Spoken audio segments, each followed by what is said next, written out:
Hello. Hello. Welcome to another fantastic episode of the Tabletop Trio Podcast, a special episode. I'm Bob. I'm Bronson. He's Kyle. I'm Joe. Yes. I didn't know if I was supposed to say anything. It would be funnier to surprise you, so. What do I do with my hands? Can we also just point out how it threw me off entirely when we went, "Hi, I'm Opposites. Bob. I'm Bronson." I'm like, Where's Joe? "Oh, what?" Something's gone horribly wrong. We don't like pauses. I'm very confused. We are in a weird order, and it feels weird. We're also not in our regular studio again. Yeah, we're in the- outside. I love this. We're 12-ish feet away from We're the studio. we're in the open air studio. I can literally see our studio, and your cat is laying where your cat always lays. Yep. So we would have cat cam, but instead it's the close-up cam that we're going to be using in just a little bit. Yeah. I can see my star from here. Oh, no, I can't. Hurricane Vidalia or whatever is up there, so I can't. Damn. Okay. There's a lot of planes. I love the open air. I'm obsessed with being outside with you guys. I'm obsessed with being open. I'm looking at two different grills. I'm looking at a flat top cast iron grill, and I'm looking at a Traeger. Two things that are like in my blood. Yeah. I remember sitting at the Philly Hot Sauce Festival, and we came up with this idea. So, what was the idea? The idea was to make a spicy Big Mac, because while we were at the Philly Hot Sauce Festival, we were going through all the different companies and tasting all their stuff, and it's always delicious. And then all of a sudden it was like, we have a spicy ketchup, and we have a spicy mustard, and we have a spicy mayo. And then my brain started turning. I'm like, wait a minute. Boy, do we Those- have a spicy mayo. I was like, those are a lot of Big Mac sauce ingredients. Dude, I listened back to that episode you guys posted of the Philly Hot Sauce Fest, like your recap of the festival. You guys did such a fucking awesome job, by the way. We'll get into that later. Thank But you. the culmination of this recipe, like you could feel the energy, like, we have to do this. There's a lot. We can't say it's got Philly energy because it's not fighting us. Yeah, but it's also not a That's cheesesteak, not so it true. doesn't matter. We haven't eaten it yet. Yes. And it That's- doesn't have to be a cheesesteak every time it's Philly. Philly's gets outplayed. Yeah, cheesesteak is a very Philly thing. But what else is a Philly thing is using all the hot sauces at the first annual Philly Hot Sauce Show to recreate one of our most favorite things to eat, which Yes. is a fucking burger. Let's be Hell honest. yeah. I Yeah. got such into like a hyper focus because it was my first time taking Adderall. Okay. Right Right now? Well, he's prescribed it. at You the should note Philly he's Hot Sauce prescribed. Oh, you mentioned that. Adderall. Yeah, and that was my prescription, first yes. time. So I was like, I wonder how it works, because they say you're supposed to be able to focus more, but like I wonder what that means. And my brain at the Hot Sauce Festival was like, make Big Mac sauce. So I just kept walking around to vendors and like looking at what they got. I got spicy pickles, I got spicy mustard, I got spicy ketchup, I got hot sauce that I'm gonna put in the meat. I got Dude. spicy aioli. And- I got spicy Can- mayo. Can we just also point out that it's Kyle's fault too? Oh, it's totally my fault. You came up to us. You guys want to and the come over on a first thing- Sunday to do the festival? dude? Not Not even just that. I wouldn't even say that. When you came up with the Jondiments, as soon as Joe took that little spoonful Yeah, of the it's all good. Jondiments, I was in the middle of an interview with you guys, Yeah. and I got up Yeah. and went and got samples because you guys hadn't tried it. when you did that, That was it. what That was set it. Joe off. And we have a little sentiment to the Boston Hot Sauce Festival. We're Yes. having some Trillium right now. Shout out to JC and the Trillium guys. They opened the rooftop that night for us to do a little That was pregame thing. so much That was fun. Super awesome. That was the first night they opened the rooftop, and it was open, and we were like one of the first people to be on the rooftop for the season for Trillium. And Damn. that bar, dude, That's a badge of honor. that's a badass Yeah. bar too. Oh, yeah. It was absolutely wonderful until they turned the heaters off. You guys want to drink in this cool room? You guys You wanna don't drink gotta in this go cool home, room? but you can't stay here. Yeah. it was like this is 11 really o'clock cool. at night. We're just like, All of a sudden, the little red It's things, cold. the red things start to fade, and I was like, "Hey, hey."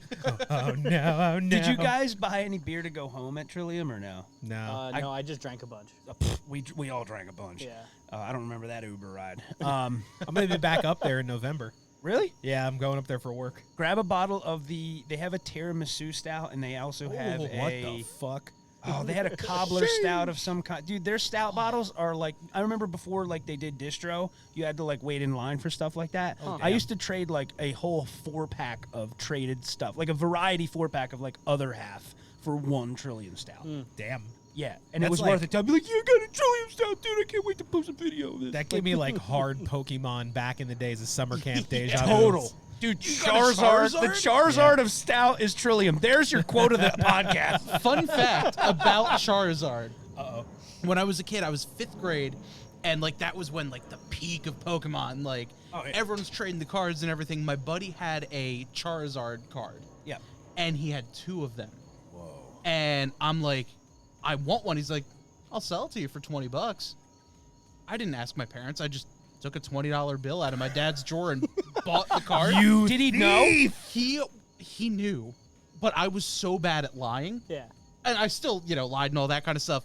And then he Tried. looked it up, and he's like, oh, he made a good investment. $20 is good. Good for you. I still have that card. Dude, I took $20 out of my Is it in dad's good dresser to condition? buy ice cream. Very. It has not been Go out of the card sleeve go get it graded. since I got it. Go Yeah, get it get it graded. I might have to. Dude, yeah. My cousin Chris. And it's like first edition, like Go get it graded. OG. It's first Yeah. edition? Well, it might. It's from like the OG launch. yeah. Oh, because if My it says cousin first Chris- edition on it and it like is higher than an 8, then you just got a new couple car. $100. What? More than a Really? couple hundred. Damn. A first edition Charizard that grades higher than an 8 Really? PSA? Oh my They're god. like Wow. 5 to 12,000 now. Yeah. Holy shit. I And if totally it's like made a great investment if as it's like a nine fifth and a grader. half, if it's like a 9.5 or a 10, you're looking at like 30 plus. Yeah, Well, Bob's my like dad- pulling a Black Lotus in Magic the Gathering. Oh yeah. Those My are dad up will to get his the $20 triple- or, back. 6 digits. With interest. With Yes. interest, you owe him $27. I'm gonna pay off my Malibu, baby.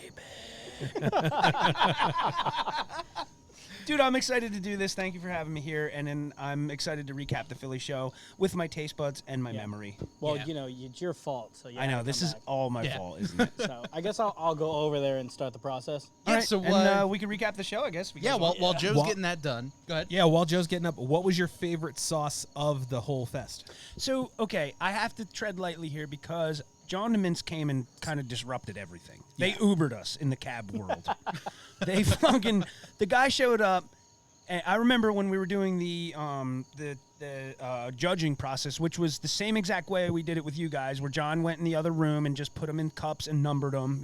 Like we just blind taste tested, and there was one sitting there, and I was like, this isn't hot sauce. He's like, yeah, but it has the parameters of what we're judging for. Right. It's a sauce in the show. It's got most of the ingredients are peppers or spice. It has an oil base to it. You know what I mean? It's allowed to be entered.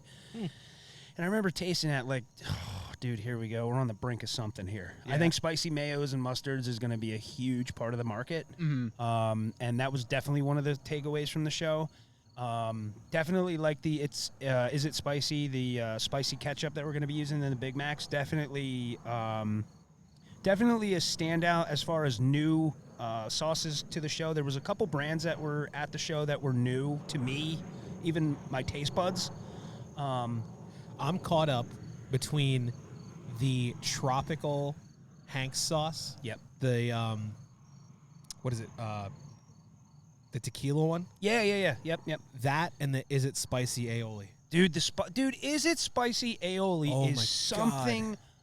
Dude, if they entered that in the show, it would have taken the gambit. Dude, There would have been no way to deny that. I'm almost Flavored done and- with the jar. Yeah, dude. I messaged her today. I was like, can you set up a mailing list for when this comes back in stock? Because it's not in stock right now. Right. I'm going to buy 3 fucking jars as soon Yeah. as she's got it again. Dude, super kind 3 people. jars, 3 cases. Yeah.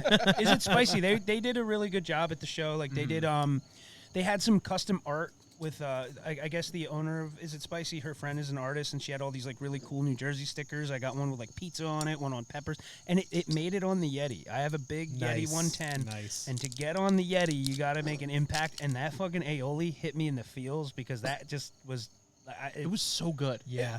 Oh my God. it's something that is you taste it and you say this is just waiting to be invented. Like we talked about with John Dements. This has been waiting to be invented. Yeah. Why did I not think of this? Mm-hmm. You know? I like the pun of putting spicy in mayonnaise because Right. mayonnaise is the go-to insult for people that don't like spicy. Right. Like, oh, mayonnaise is spicy. No, it is, motherfucker. Now it really is. Oh, Yeah. this mayonnaise is spicy. Well, I mean, something you can do with all these hot sauces when you have a collection the size of like myself or you guys, you guys have a lot of hot sauces.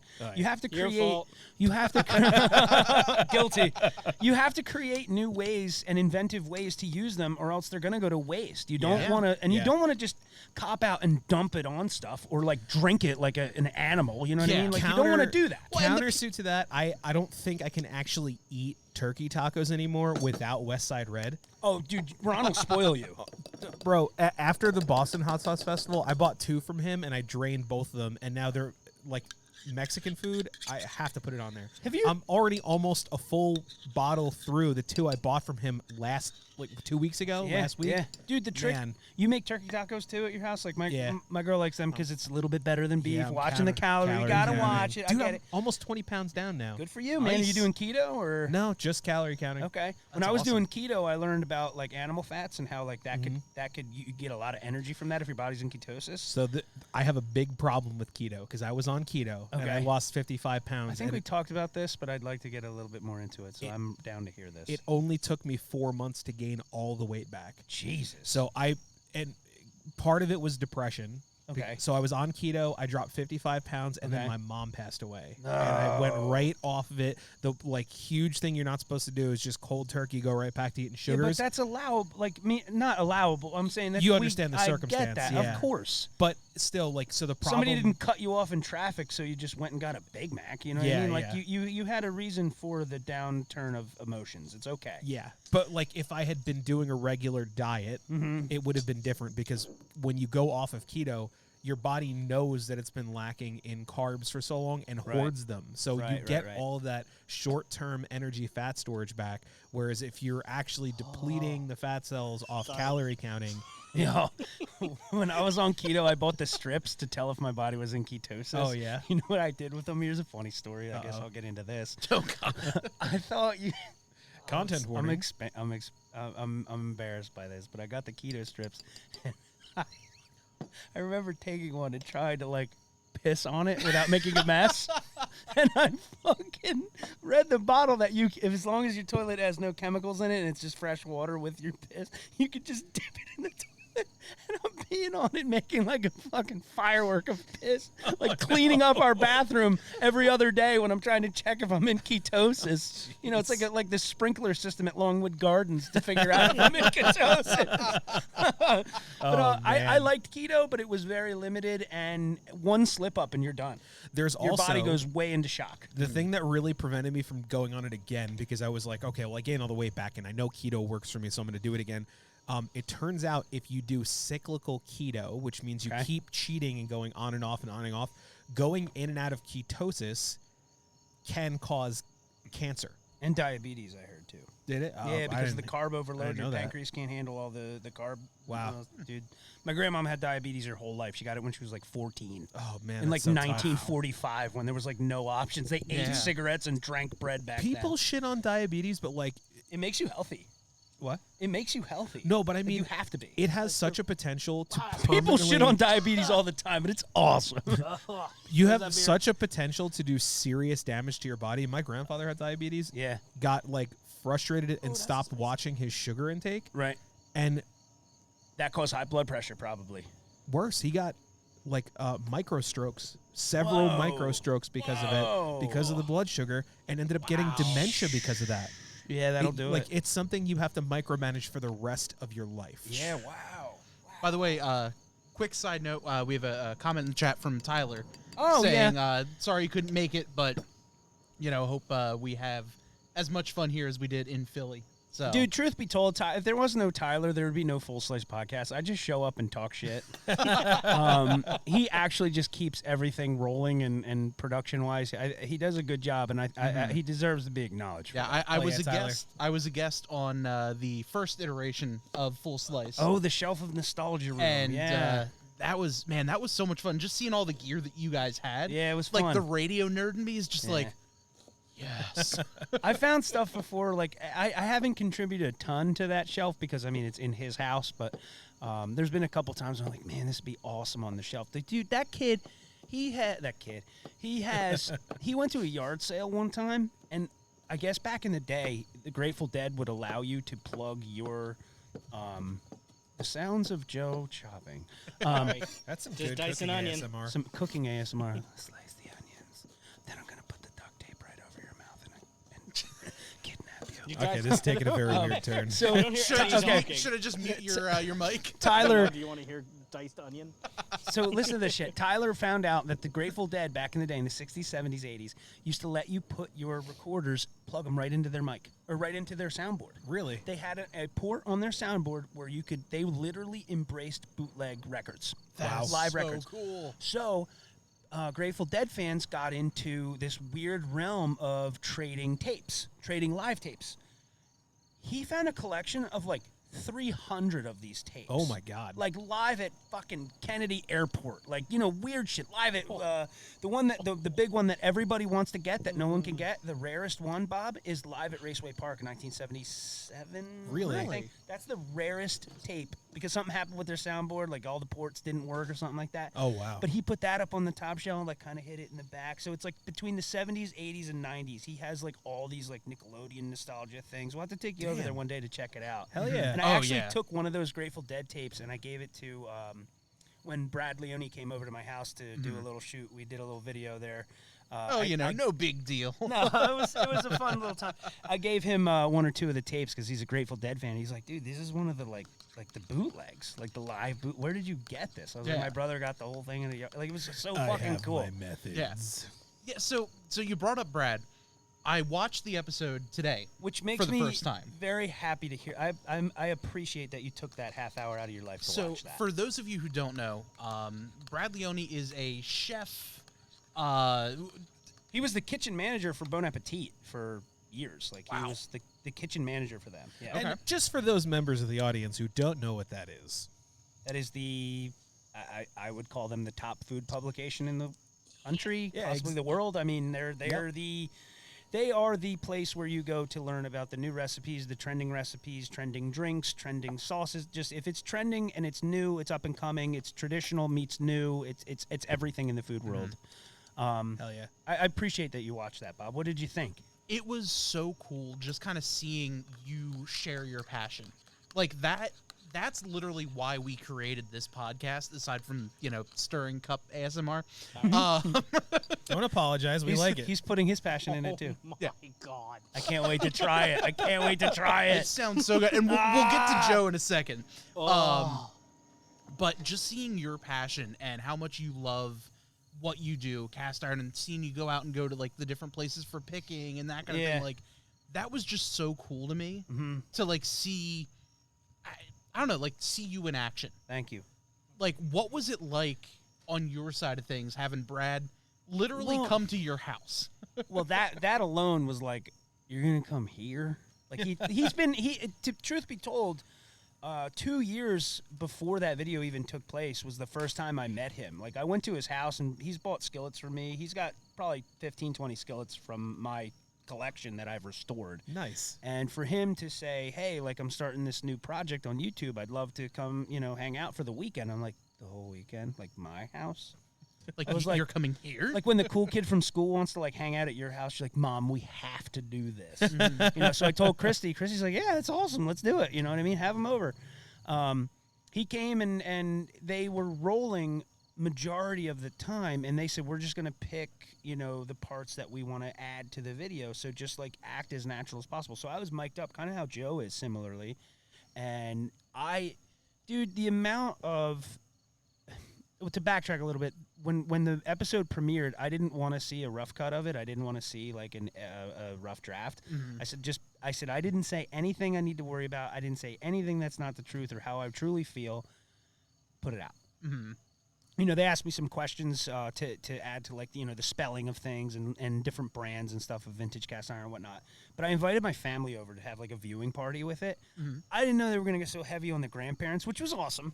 Yeah. But man, my mom was That was there, cool. and that was her dad who I talked about, and my dad was there, whose mom I talked about most of the time in the video, and it just was dude, it was just a whole like emotional roller coaster that they went that heavy on it, because it is truly the reason I do the cast iron. Well, especially too how at the very end of the video, they included the quote, and like the quote from you saying like, "Hey man, you know, if possible, can you add this?" And like, I didn't know it was that going was to be so emotional. Oh like, my god, dude! That was really cool. Dude, there was probably 10 people in my living room that nobody was there was no dry eye there. I didn't think that they were going to add that quote in the end, because for anybody that's watching that hasn't seen it or know, my grandfather had Alzheimer's and Parkinson's the last like 5 years of his life, and I actually quit my job and dropped out of school and went and took care of him.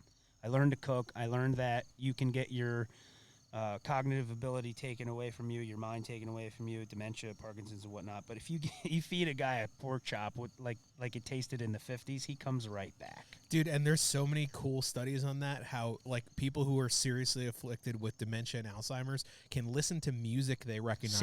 It and triggers they the same thing. Boom, they get Right brought back into regular cognition for at least a little bit. Wasn't that Tony Bennett? He was like losing because he had Alzheimer's.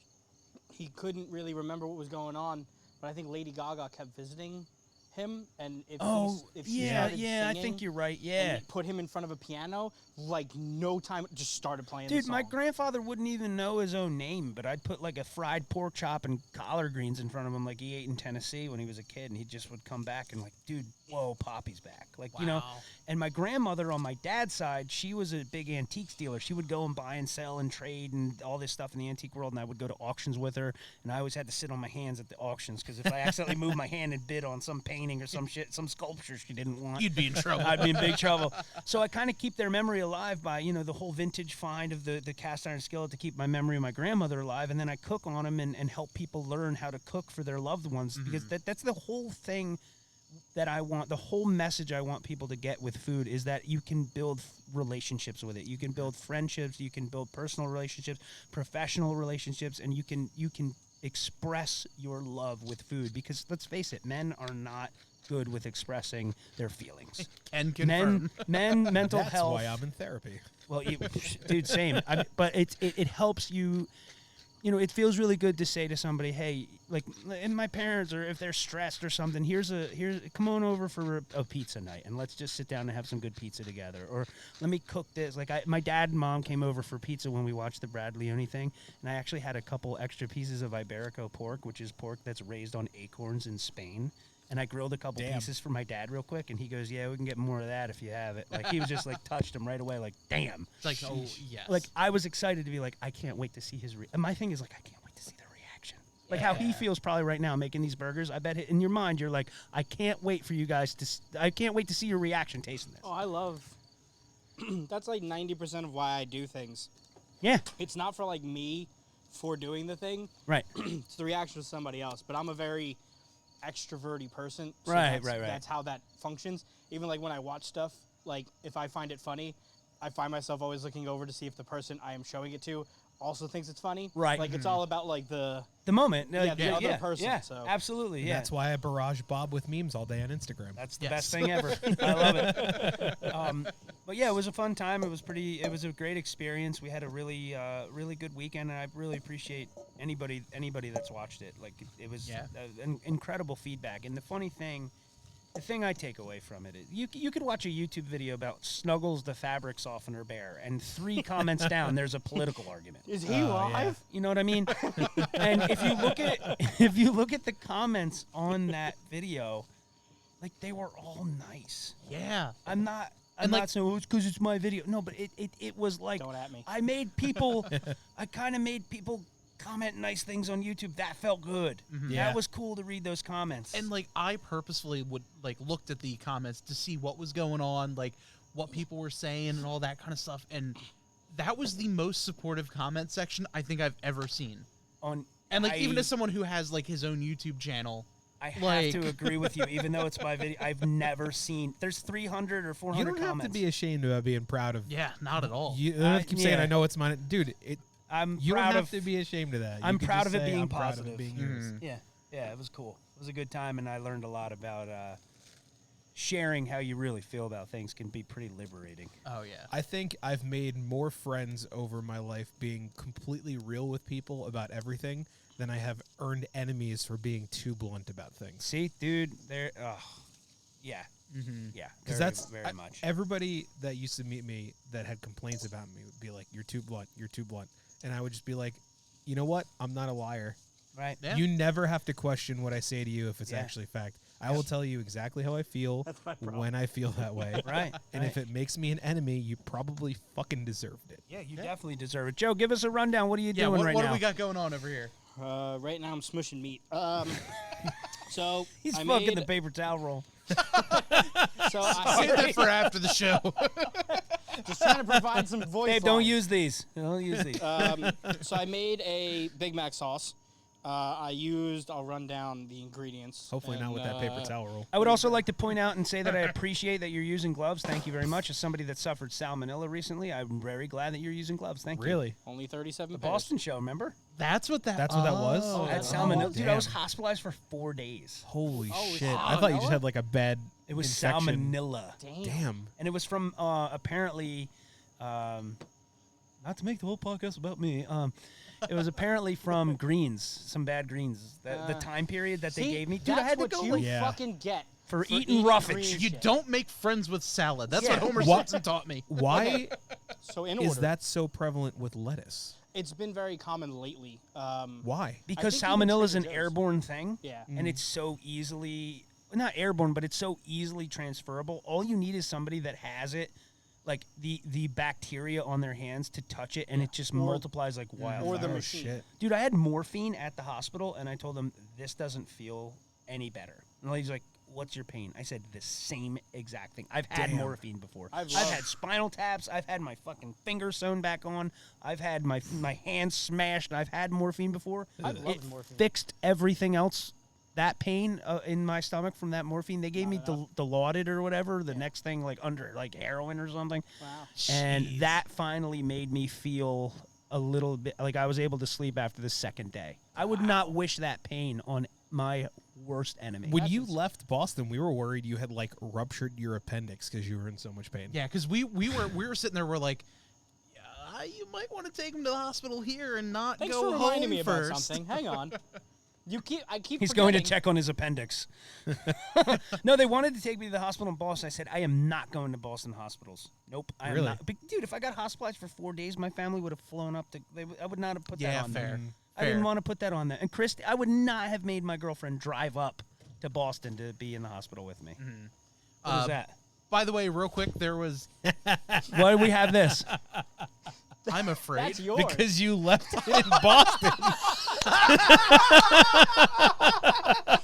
I was wondering where my cup noodles went. I hope somebody got it, either a was homeless man or the hanging onto dumpster. those since the fucking festival. And every time we saw them, I was like, you got to remember to get that back.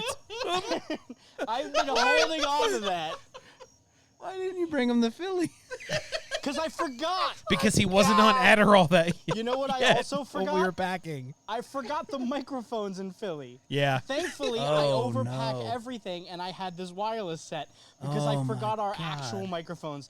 And because I'm a hoarder, I had a regular microphone in my Jeep. Dude, this is so funny. This is the greatest reaction. Like, I thought you were giving this as like some symbolic thing, but I brought that's two. your cup of noodles. No, that is literally yours from Boston. Dude, we were in my garage like, should we bring this? Should we bring this? I brought two of these. It's Yeah, 12 cup One of your noodles. I guys would was like, here. And I was like, why? I am literally just beside myself with that. That is so funny. That is so funny. Okay, so In the chat, real quick, White House Station Sauce Co. Is checking in. So, John, thank you so Hey, much for John. hanging out with us. Yeah. Going on, bud? Clap Saying, sound. Sending some spicy love from White House USA. Dude, John's the shit. Can I Also just saying say that Salmonella John- is not a friend of yours. No, Sal is not welcome in my house. Mr. Manila can go fuck himself. so John is I don't think I could design a nicer person than John. No. I don't think if Absolutely I not. Not at all. if God said, "Hey, listen, man, let me give you some clay and some emotions, some some personalities. Let's make a guy." He'd be boring, more boring than John. He's the guy. John's the best guy ever. Absolutely. I think he's like welcoming. You know what I mean? Yes. Like Absolutely. he is an example of somebody that believes that. What's the quote? Rising tides raises all ships, or whatever is that. That is that dude's total thing. Like, let's do this together. Let's have fun together. He's a communal dude. Hell yeah. Absolutely. He's been nothing but like welcoming and nice to us. And I come up with some real dumb ideas. And he seems all in, which is like refreshing. Well, no, he's not. It's not even that. What it is that he's supportive of at least trying. Yeah. That's the thing. A lot of people say, well, you know what? I don't think this is a good idea. We're not going to do it. John will say stuff like, let's give it a go. See what happens. Yeah, let's try try it. that. You know, when I told him I was going to go on, when we did the Philly show, I said, I think I could figure out a way for me to get on WMMR. Not like, well, let's put our energy elsewhere. Let's try this. Hey, if you think you can do it, let's try. You know what I mean? That's a great idea. You know, everything is. It made me feel like amazing. Like everything was a good idea. He still wants to do the hot sauce dartboard. That's an awesome idea He too. actually just commented dartboard sauce in There you go. in the chat. Did he? That's awesome. Thing. Dude, we had a good time putting that festival together. I got to say, man, it was a really good time. I like that beer garden place. Yeah, Wasn't that place was awesome? Oh my fantastic. god, yeah. Dude, and the cool Having part, the stage was Yeah. just the Yep. stage was cool, but I loved the stage. Have you guys ever been to a festival or planned on going to a festival where you bought tickets, you were excited to go, and then it fucking rained? yeah. Yeah. Okay, how many times has that happened to you? We're all what, 30-something, 20, late 20s, early 30s. I've been to so many events that got rained out where I was so fucking bummed. Yeah. It was awesome to have it there attached to the bar so that it was a guaranteed event. Yeah. These The guys milk that were was showing also up. golden. Yeah. Oh, yeah. The people that showed up for the show, like to come and vend and be part of this thing, they got a guarantee that it was going to be 2 straight days of trying to make a footprint in Philly. Yeah. And it was awesome. You know what's great about indoor venues like that? If it rains, Right. it's better for the event That's true. because everybody's outside plans got canceled that Right, weekend. What else right. can we do? Oh shit! Well, the Philly other Hot thing- Sauce Festival's inside. They have an outside part to the festival, and they had some sort of outdoor thing going on at the same time. And if they were paying customers to the outdoor event, they were allowed to come to the festival. So there was more people because of them having an outdoor presence as well.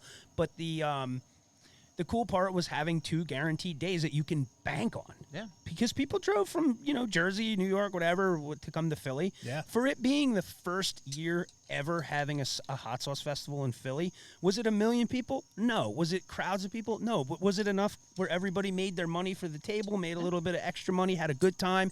Everybody that chipped in for the awards, all that money got donated. Like, it was just a really That is so positive cool. experience. You know what impressed me That about is so cool. both Boston and Philly when we went? Nobody was running around the whole time like a chicken with their head cut off, trying to patch together the things that were falling apart. Yeah. Both events just worked very well. Nothing Yeah. fell apart. We had it smooth. Yeah. We had it planned time-wise. We made sure that each session had their own little special thing. We were able to cut the entry for the Spice Awards and for the Liberty Bell and the Cast Iron. Most hot sauce shows charge $50 to $75 for that. We're like, let's just do, $25 to cover the cost of the trophies, and whatever's extra, we're going to donate. That is so cool that you guys did that. I took no pay. John took, his nut, and I together. We just donated. We donated it to the Philly Food Bank, Phil Abundance. Like we pledged $1,000 fucking. Yeah. Nice. So And that's huge because how many people did you just help doing that? I think they said $1 is like 1 1/4 meal. So it's a weird ratio, but $1,000 is roughly, I would say, like 1,200 meals or something like that because That's of the amount nice. of bread Dude. and it. I Dude, love that. it was really heartwarming to be able to not. This community has given me the opportunity to not have to need that pay to do this. Like it's all fun, and the extra can help people that need to get on their feet. Yeah. Hell yeah. Let's go and check in with Joe now to see what we've got going on here because it looks like there are patties on the table. There are. Ooh, patty mayonnaise. I'm hoping these are special patties. Oh yeah. So what went into Wait, we do the that on this sauce? show? Oh, okay. So A little something. Gummies in there. I'll list off the sauce once I have a free hand. But Oh, I got him. You want me to do it? I know him by heart. If you want to, unlock my phone real quick. I got the sauces on our reel if you want to check out. I know the sauces is the ingredient amount. So it's I'll try to go by memory. It might be off. I did a half cup of the Jondiments cherry pepper mayo, followed by 2 tablespoons of the Is It Spicy ketchup. Then I did 1.5 tablespoon of the Hell's Kitchen home run hot sauce. I did 2 tablespoons of regular Heinz sweet relish. Then I did good man a half teaspoon of Nacho Mama's sauce. Dude, how about that the shit? sweet onion? Nacho Mama's was like, dude, That was really Oh, good. yeah. calm down, dude. My Delicious. girl's here, yo. Yeah. Oh yeah. I bought 2 of their things. I bought another one too. The blue cheese And one. then I got. Yeah, yes. same. I hate blue cheese, and I bought that Yeah, sauce. I don't even fucking like blue great. cheese. And then we've got a little bit of garlic powder in there, a little bit of salt, and 1 tablespoon of diced onion. Sweet. In there, swirl it around, let it sit for a little while. Let the ingredients kind of meet each other and mingle. And then for the patties, I'm doing something crazy I've never done before, so hopefully it works. I use the White House Station Applewood smoked poblano hot sauce in the ground meat.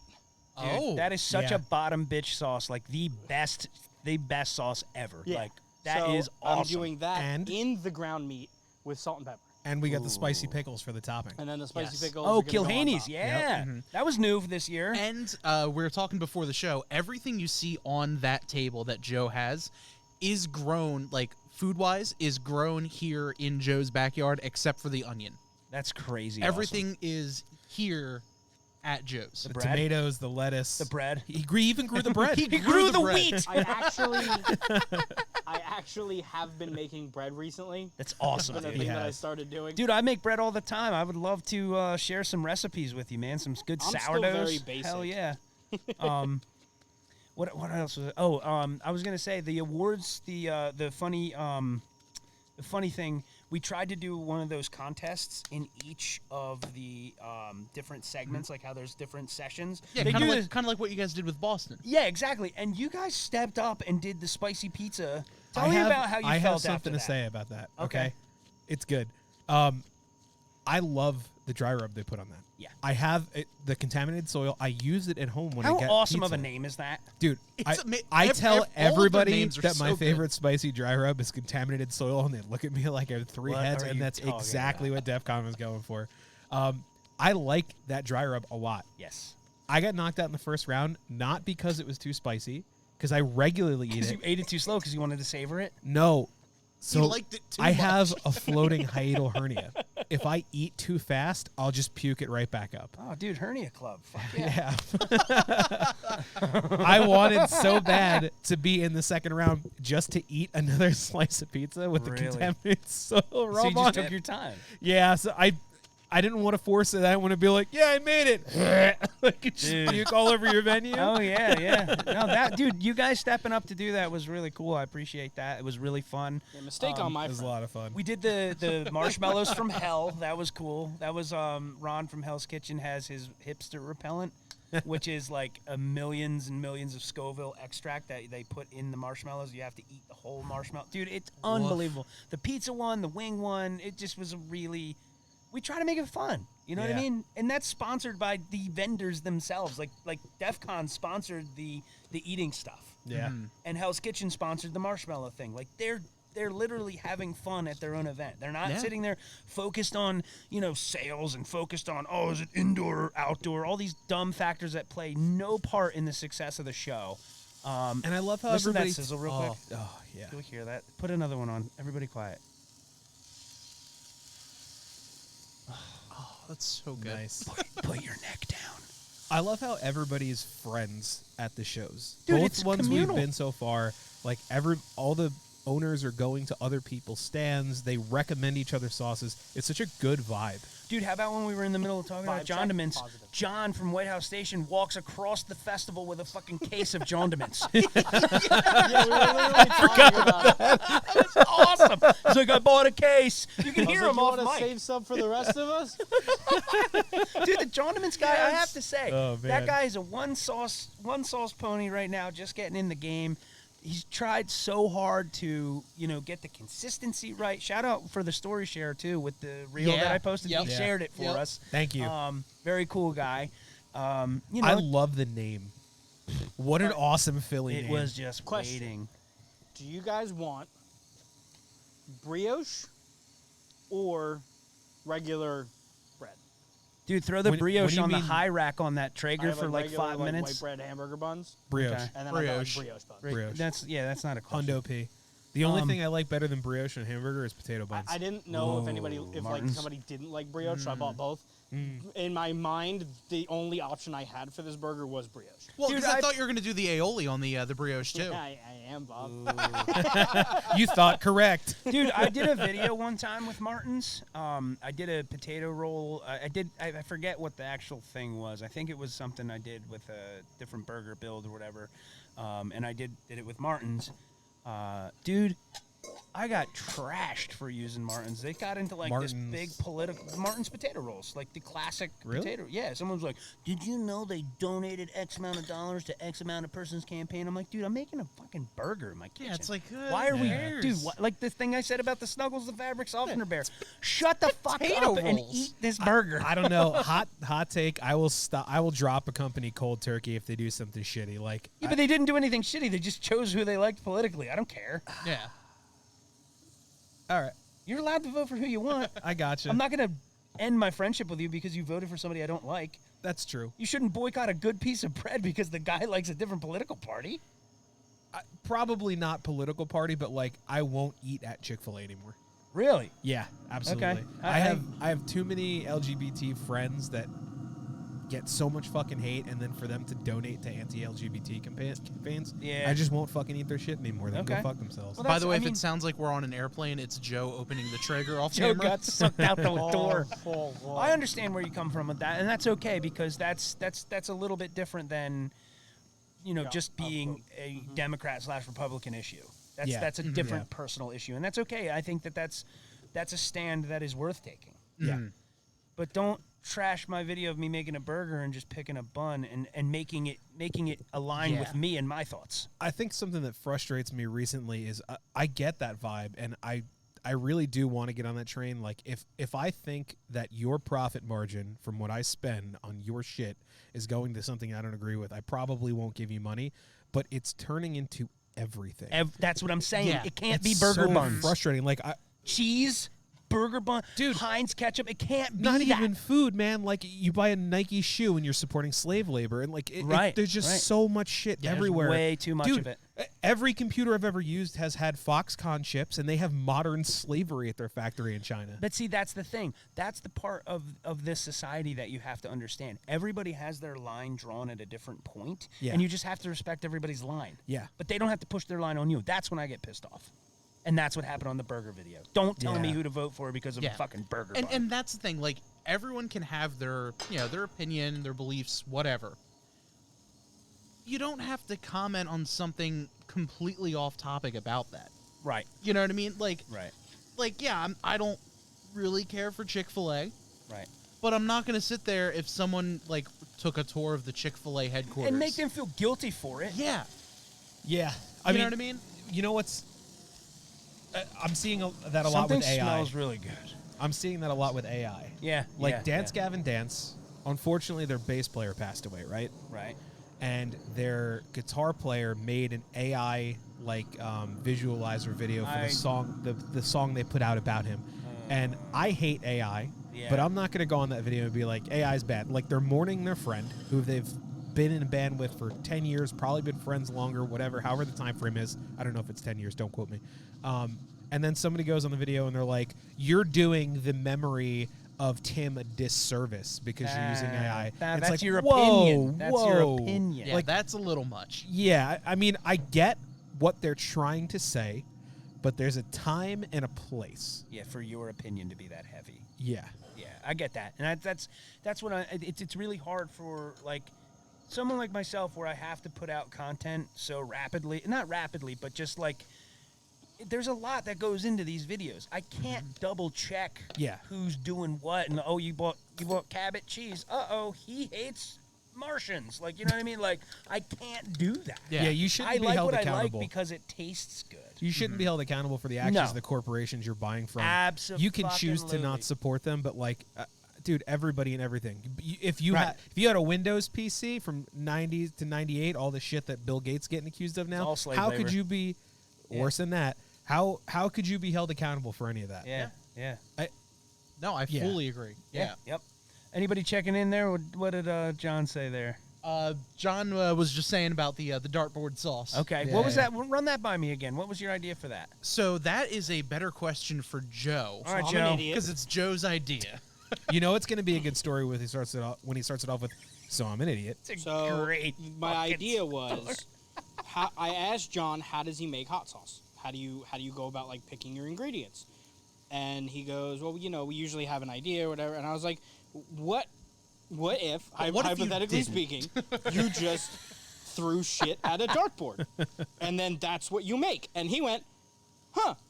And I went, huh? Dude, that's And he an goes, yeah, we should do awesome that. idea. Wow, why the fuck didn't I think of that? That's a great idea. Dude, that's like Jimmy Fallon's Wheel of Impressions kind of thing. Right. You just that would be an awesome YouTube video. You throw the seasonings up on the dartboard. You throw however many dartboards it takes to get to the ingredients you want and make dude. If I'm throwing, probably a few. Where are you why is that happening? That's an awesome idea. It is happening. We just don't know when yet. Yep, we Yes. just have to pick a date. we need to work with John off air, and It should be different figure something variations, out. like a 301, a cricket, So we a wanted baseball. to do dumb stuff too, like anchovies and like weird shit. Like you just don't know what you're gonna get. Dude, anchovies would be hard to shelf stabilize, I gotta say. Oh, this is for very, very small batch. Okay. This isn't for like Anchovies would be eat it now batch. yeah. This is something to like make and try. This isn't something to like market. Yeah, Unless it ends up being fucking delicious. Right. I've been growing peppers for I think 6 seasons now, and I brought a couple there for you guys to try if you want. Oh, yeah. Fermenting peppers is like really fun. I think everybody should at least try that. Like come up with your own brine, like your own salt, sugar recipe. It's so funny because after getting into like the hot sauce scene and meeting everyone between Boston and Philly and all that, Yep. I decided what my next hobby is going to be, and I want to make pickles. That's an awesome. I want to learn how to awesome. A, make pickles, and B, make like spicy or different variations of them, or even just make weird shit out I'll of share like, my brine with make you for pickles out pickles of if weird you want. shit. You know what I mean? I don't know if you can Like, see on my cam. Oh But yeah. because of the hot sauce festival, I ended up Lower. growing a couple peppers. There you go. There you go. Look at that. In my farm around the side of the house. I was like, let's try farming this year. Let's see what we could do. And I was like, let's do a couple jalapenos. Let's do a couple habaneros. Let's see what happens. And the habaneros came out perfect. It's a beautiful habanero pepper. it really is. A good habanero pepper should look like an ace of spades. It should have a big fat sides, come in round for the stem, and then come down to almost a point at the bottom. And that's exactly how that should look. You got to tell Twitch what you said about each pepper's unique scar. Oh, dude, you can't grow a pepper that has, that's aesthetically perfect. It's impossible. Every pepper has to have its little Harry Potter. I think that's a good rule to go by. I like it. Yeah. It's got to be unique. It's got to have its mark, and that habanero he has a little gray line in it that affects absolutely nothing as far as the flavor or anything goes, but it makes it unique, and it solidifies and cements the reputation of that pepper being homegrown. Yeah. John in the chat also says, let's make it happen before Saucetoberfest. Ooh, Or that's gonna be a good dartboard time. sauce. Dude, Saucetoberfest is going to be a rocker, man. That's going to be a good time. Lone Eagle Brewing. Ooh, boy. You And, talk about a good festival. You got beer, hot sauce, check, done. Well, Well, drop speaking some more of another details on- another festival, there is one coming up in a few weeks at Bowers. Bowers, yeah, Or Bowers, sorry. yeah. That's the What Chili is Pepper that? Festival. So Bowers is they're a pepper grower. I'm going to try and pull up the information. 27th Annual Chili Pepper Festival held at Bowers, September 8th and 9th. It's a Friday-Saturday show, which is a little unique. Music by the Chili Pepper Ramblers. So, dude, What a great band name for a Chili Pepper show. look at the list of vendors. There's Oh my God. There's like Damn. 100 vendors, and they list the new ones. Look at some of the new ones. You got fucking Hot Graham going. Oh yeah, look at that. You got Hot Graham, dude. Who's cooler than Lauren Graham? Did you talk to that guy? I love Lauren. He's great. Which, I'll say this: if Lauren listens to this, you have to have a fallback of being an audiobook guy. No one has that. He was talking to us on the podcast. I had like 3 energy drinks. I'm jacked up on like the adrenaline of having the show, and he's sitting there telling us about his hot sauce. I'm like, dude, you need to read books. Like if he did the Lord of the Rings, Fellowship of the Ring on tape, it would take me a month to finish it because I'd fall asleep. Like it was perfect. What do we got have here, Joe? Fries. Here, let's put this over on the camera area. But Bowers are pepper growers. It's a pepper farm. Here, Kyle, slide that over to the our show and tell little box there. A little more, Fuck, those are little good. more. How's that? Where are we? A little more? That is perfect. Maybe over a little tiny bit more. But those are some fries that we did right off of the Traeger. A smoked fry. I've never had one. Let's see. Delicious. Here, fry me. I should have grabbed them when they were over here. It's basically like an oven, but better. Wow. Ooh. So I basically have replaced my oven with a Thank you. Traeger because anything an oven could do, the Traeger could do with more flavor. It's so funny you guys decided to pull your heads back before you started chewing. Well, that's like that's broadcasting etiquette 101. You do not chew 101. into the mic. You don't eat in the mic. If you do chew, eat, whatever, Back up. you back up. There is nothing worse when you're Because- playing an intense game and your friends join Discord and they're like, and I'm like, oh my God, who's got the open mic? Who's eating chips the whole time? Yeah. And, like, that's one of those things where, okay, I work in radio. I've been on air. I've broadcast, whatever. I know not to sit there and just... Right. Yeah. Right. No one wants to hear that. Nobody wants to hear that. It makes my stomach turn to hear people chew.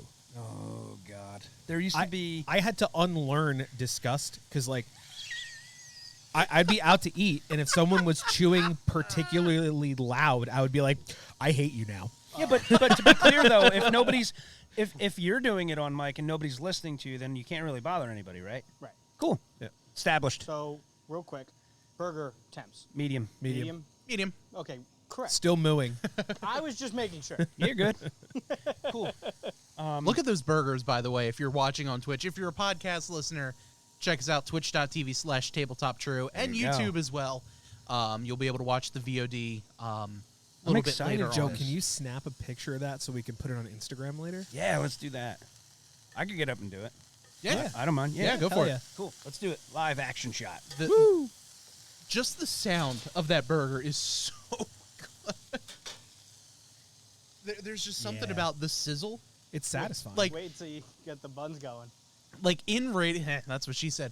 In- my anaconda don't, Bob. Lies. Fun fact: the word anaconda.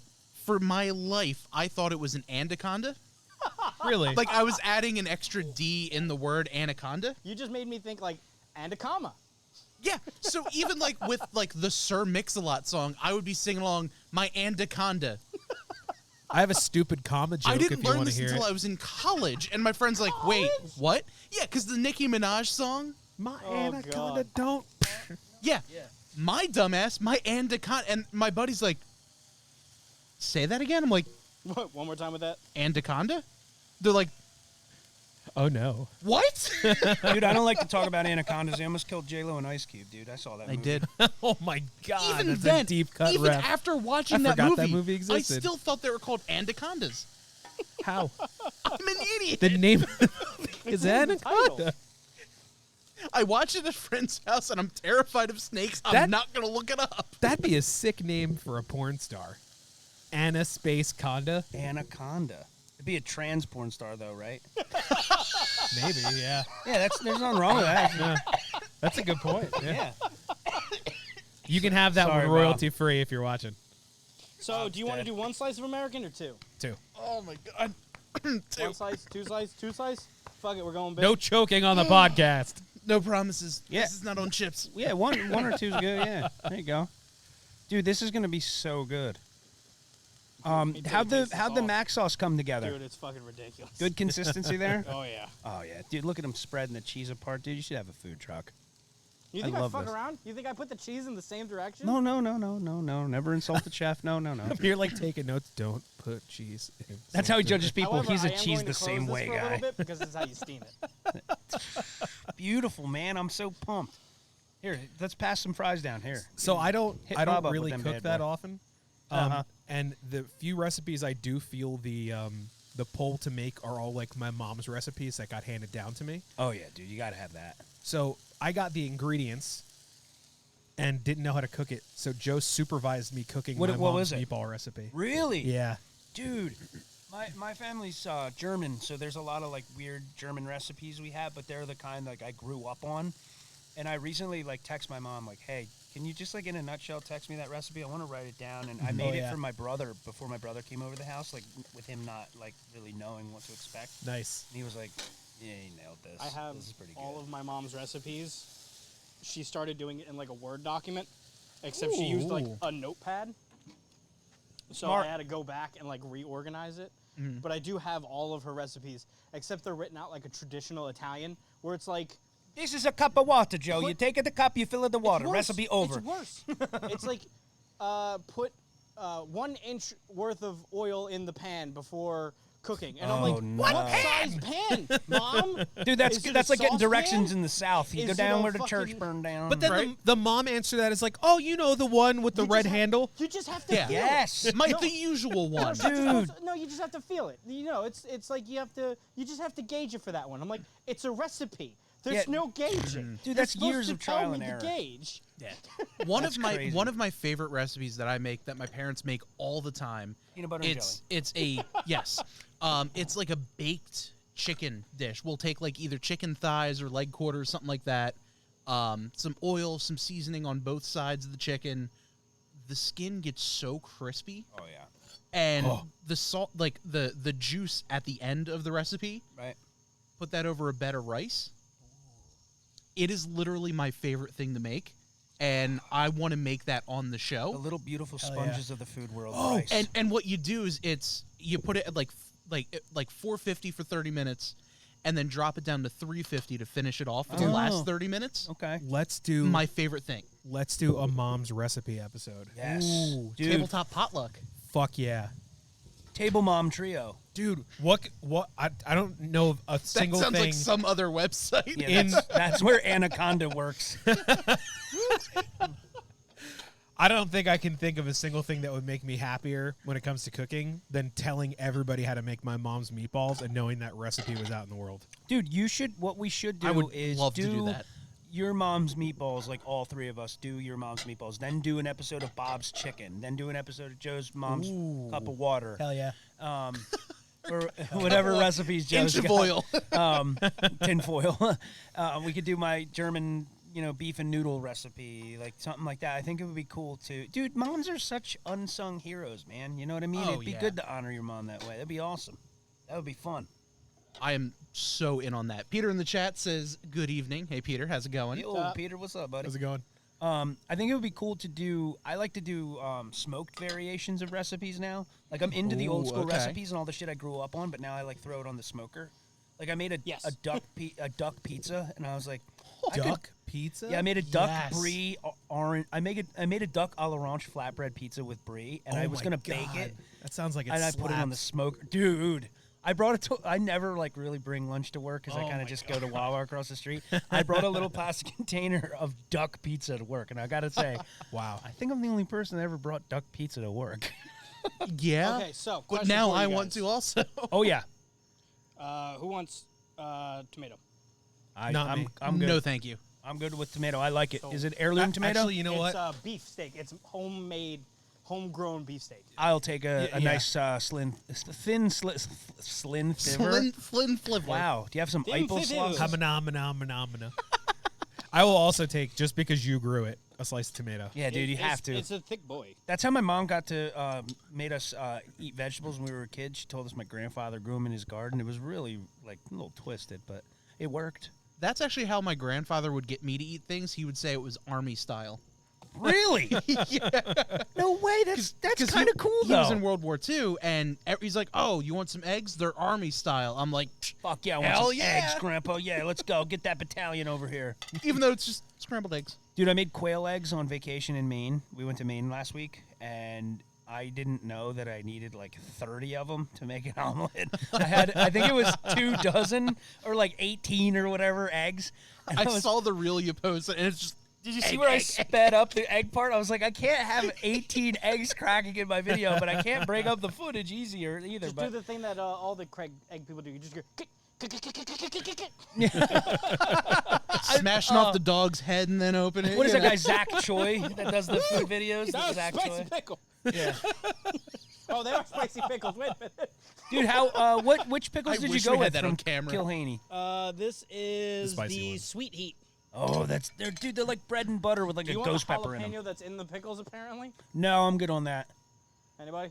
Nah. I'm not a jalapeno Just the guy. pickles? You got it. Just Is it a weird. whole jalapeno? It's sliced jalapenos. Oh, I'll have. Yeah, fuck that. Put it on my burger. I thought it was a whole one. No. It seems to be sliced. Yeah, that seems to be sliced. John says, "I see there's an extra burger. Just saying." That's for my. It's for my wife. Wait, doesn't John live close to here? Kind of? Nah, or? kind of, but not close enough. He won't get here in time. Especially if these are good. Especially if they're good, we'll eat them faster. When they're good. Yeah. John, you got to come over for the next one. Oh, Yes. dude, John on a podcast. He's like He's great. chill, laid back. He looks like he's on like Johnny Carson for the 100th He's like, time. no, Like, he's I don't just want to relaxing. talk. It's your podcast. I don't want. And then he starts talking. I was like, John, you're made for podcasting. But, Yeah. but we Totally want wrong. you to talk. Yeah, when we did the judging episode for Boston, That was great. like it was just you guys hanging out, Joe and I on our own little second, like I felt like I was a little corner. sportscaster. Yeah, Like we had our yeah. own little broadcast booth. You guys were doing your thing, and Joe and I were just like, all right, we're doing play-by-play. You guys are having your own some conversation. points. And the sauce, like in Yeah. the pitch. And in the background, we just hear sauce up to his face, and that's going to be a 23-degree Like tilt Susan Waldman. incline back. From the Yankees. Remember Susan Waldman and John? What was the name of the guy? It was John and Susan. Susan Waldman and John, whatever his name was. He always had to be like Madden. Bernie goes boom. He always had to have some sort of slogan. like Oh a my God. broadcasterism. And Susan Waldman was like, "That's right, John. That's what." It was like the most horrible thing to listen to. Anytime I listened to a Yankees home game, I was So- like, "Jesus Christ." I used to do play-by-play for my college's ice hockey team. John Sterling was the guy. Yes. Yeah. And I was starting to get bored with doing the broadcast because it's college hockey. Right. They were a good team, so it was either a blowout win or like sometimes a tight game with a really good team. Dude, don't downplay college hockey. It's pretty good. Oh, I love college It's hockey. Really good. I got into the rhythm of messing with our Just in case. our like board op back at the station because Right. usually freshmen newbies. I would just shout down the line, and be like, "Hey, what's the first word that pops into your mind?" And they'd give me a random word. I'm like, "Cool."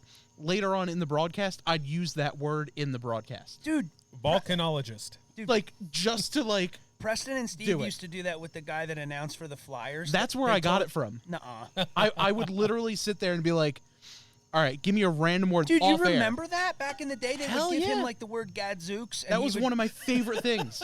Dude, you'd be watching the Flyers game. He'd be like, "Gadzooks, what a goal!" And be like, "Dude, what the fuck?" Like they literally told him to do that on Preston and Steve. That's actually where I got the idea, but I wouldn't broadcast it, so only the people on air with me would know.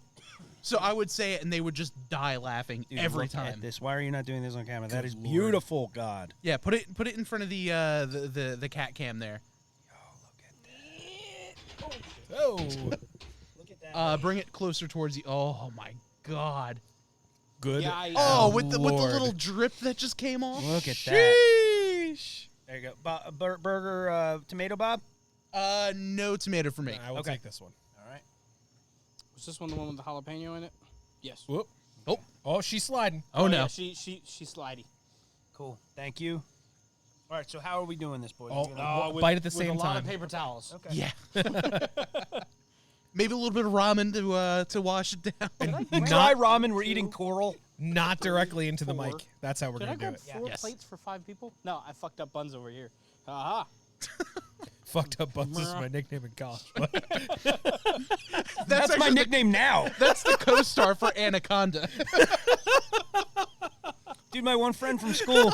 My one On friend like from Table school. Mom Trio is the name of the thing. Oh my god. What are we doing? Sorry. Okay, ever learn that if you that s- one's mine because it's got a big ass thick tomato on it. This one's got a thin tomato on it. Hey, that's fine by me. Thin. Thank None. Thank you. Dude, I can't wait for this. I'm gonna I take a am whiff of this. so excited. My wife, real quick. Oh my god. Is she going to eat on camera too? Oh No, my probably god. This smells incredible. Joe, I have you muted, by the way, so you can go and drop off your burger. I can't wait to give this a shot. I got to get some fries on my plate. Just because, I mean, come on now. This is going to be so good. I'm going to follow suit right after you. We also have the Is It Spicy ketchup over here. Yeah, I didn't know if that was going to be necessary. I think yes, but Whoop.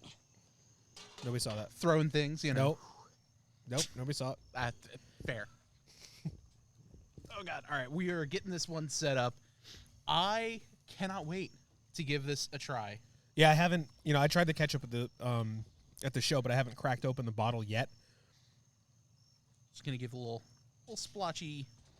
Oh, Or right there. I'm gonna soak my fucking fries with that. It's over. If they Game were over. crispy, it's not for long. Ooh, that was good. I got a little bit of ketchup on my finger from the bottle. All right. So good. all right. Joe, you're taking this bite with us, right? Yeah, just give me 1 second. I'll put this inside so it doesn't get eaten by a bug. Oh, hell yeah, dude. I am very excited for this because there was a lot of work that went into making this and hearing it and watching And the Joe sauces do it. alone. And yeah, and the sauces alone, like the fact that Joe sat there and is just like, you know what?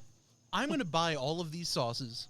You look like 4 rattlesnakes eating a chicken. This will work. If anybody wants lettuce, I forgot. There you go. No, that's okay. That's a good. Is that Boston bib you grew in the house? I don't think so. Not that one. No, You had that it's ladder lettuce. garden thing, which was awesome. I do have a couple over there, but yeah, no, that's Dude, it was awesome. Take your damn napkins. What? When I said ladder garden? No, you said, "Is that Boston bib?" I went, "No, it's lettuce." Sorry. Oh, no. Is that a man? No, it's Bronson. I got to get, like, prepared because I know I'm going to be wearing my hell food. yeah, dude. absolutely. Just like in Maine, eating lobster, right? I'm actually That's a worried. good idea. I'm actually worried about the mic Oh, that's no. under me. I wore Oh, a yeah. button-up V-neck like a tool. Now I can't tuck my napkin. All right. What a Do we picture want to right here? Do we want to dole out some of the mac sauce on the side to try that too? I Like don't. by I don't want to itself. keep It's on the waiting. plate, I you don't can- want to keep waiting. Fair. I got to get on this right now. All right, so I will narrate while you guys take the first bite. You got to take the bite with Okay. us. You gotta take the first bite. Come on.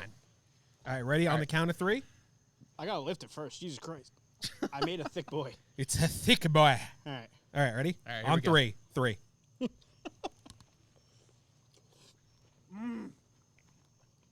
Oh my God! I got This is- jalapeno. This Yeah, is you a go. problem. Joe, this is a problem. Oh no! Holy shit! Dude, what an idea! Good job, Joe. My mind works in mysterious ways. Joe, this is the best fucking burger I've ever had. This is why I'm fat. Holy shit! I was legitimately worried when we ate these that there were going to be too many clashing flavors, but it all just sits together. Dude, I'm gonna Like go a kill perfect your painting. wife so I can marry you. Oh my god.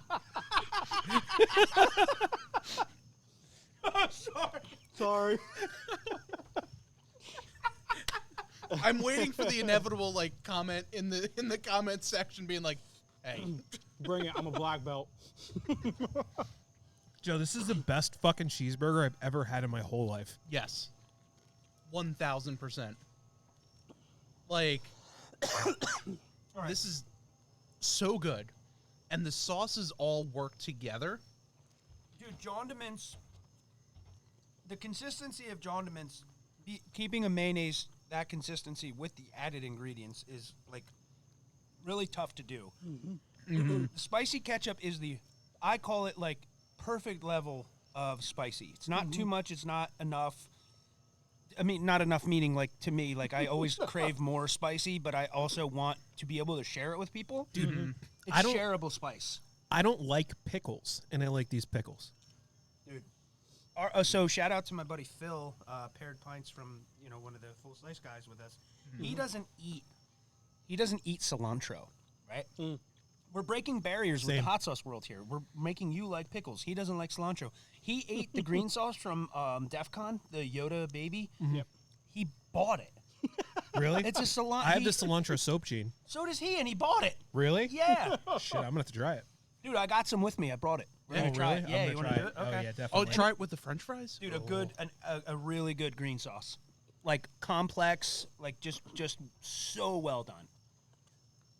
I genuinely don't know how I'm going to eat this while also still doing a show. I'm genuinely gonna be sad when I'm done with this burger, Sorry. because I won't still be eating the burger. Right? It's just so good. Good Like, lord. Dude, I feel bad for my ramen noodles. It's like a homeless guy sitting outside a Morton's Steakhouse. Ramen noodles are watching me eat this burger.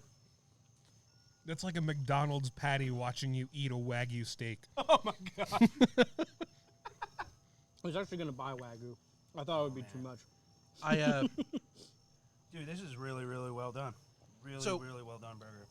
It's actually medium rare.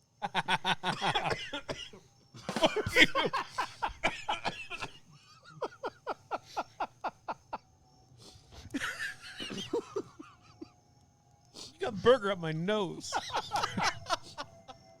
Smells delicious. Dude, if you accidentally like cough when you're eating hot sauce and it does get in the back of your olfactory, boy, do you know it. The biggest mistake everybody makes when they're getting into hot sauces is they think that inhaling sharply will cool their mouth down.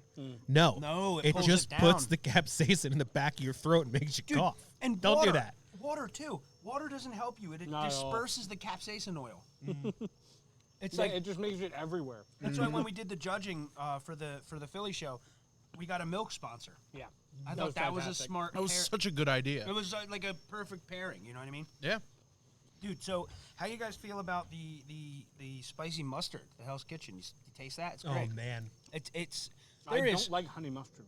there is sweet, there is heat, salt, fat, acid, everything in this burger. So that's why I didn't.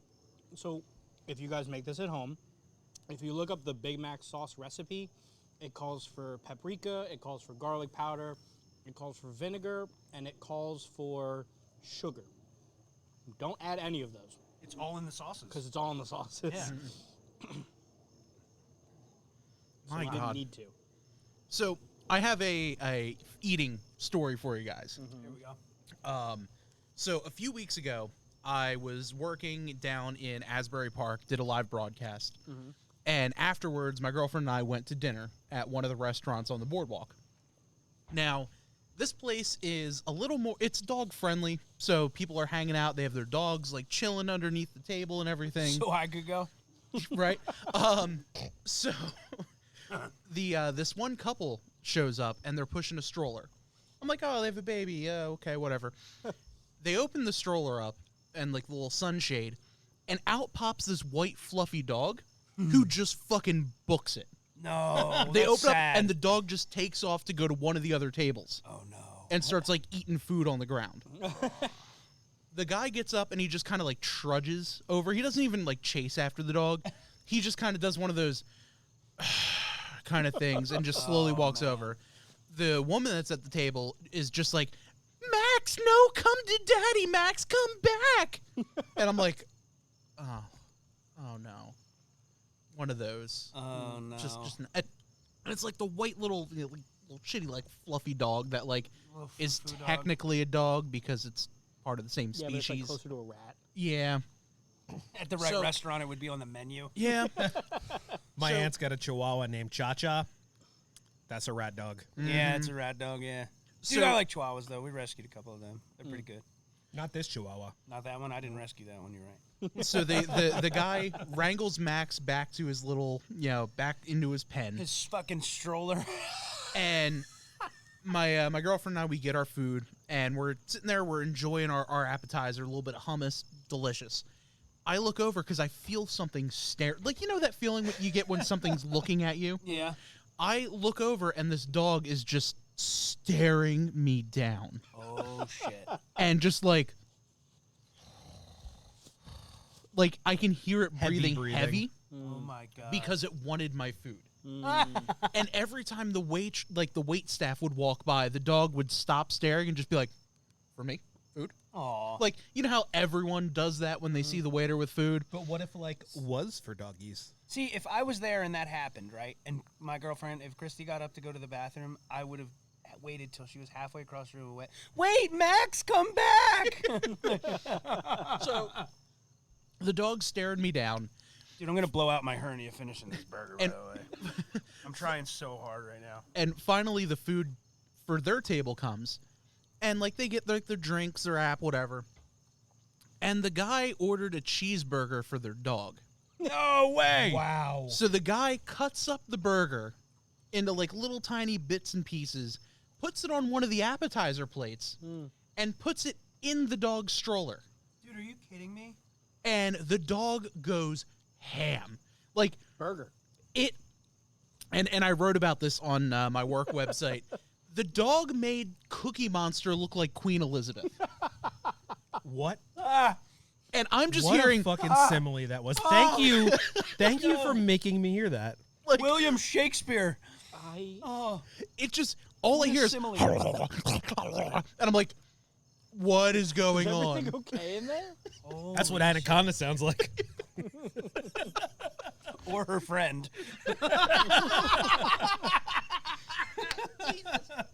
We're going to ride that one to the moon, E.T. You're gonna ride Anaconda where? No. I don't, so I in a past life, I dated a girl who was the bring the dog everywhere girl. Mm-hmm. I'm like, we're going to fucking Lowe's. Like, you don't need to, we're buying paint. Like, the dog can stay home. Mm-hmm. I had an experience. I was one of the guys that used to play for the Flyers, Riley Cote, is a buddy of mine.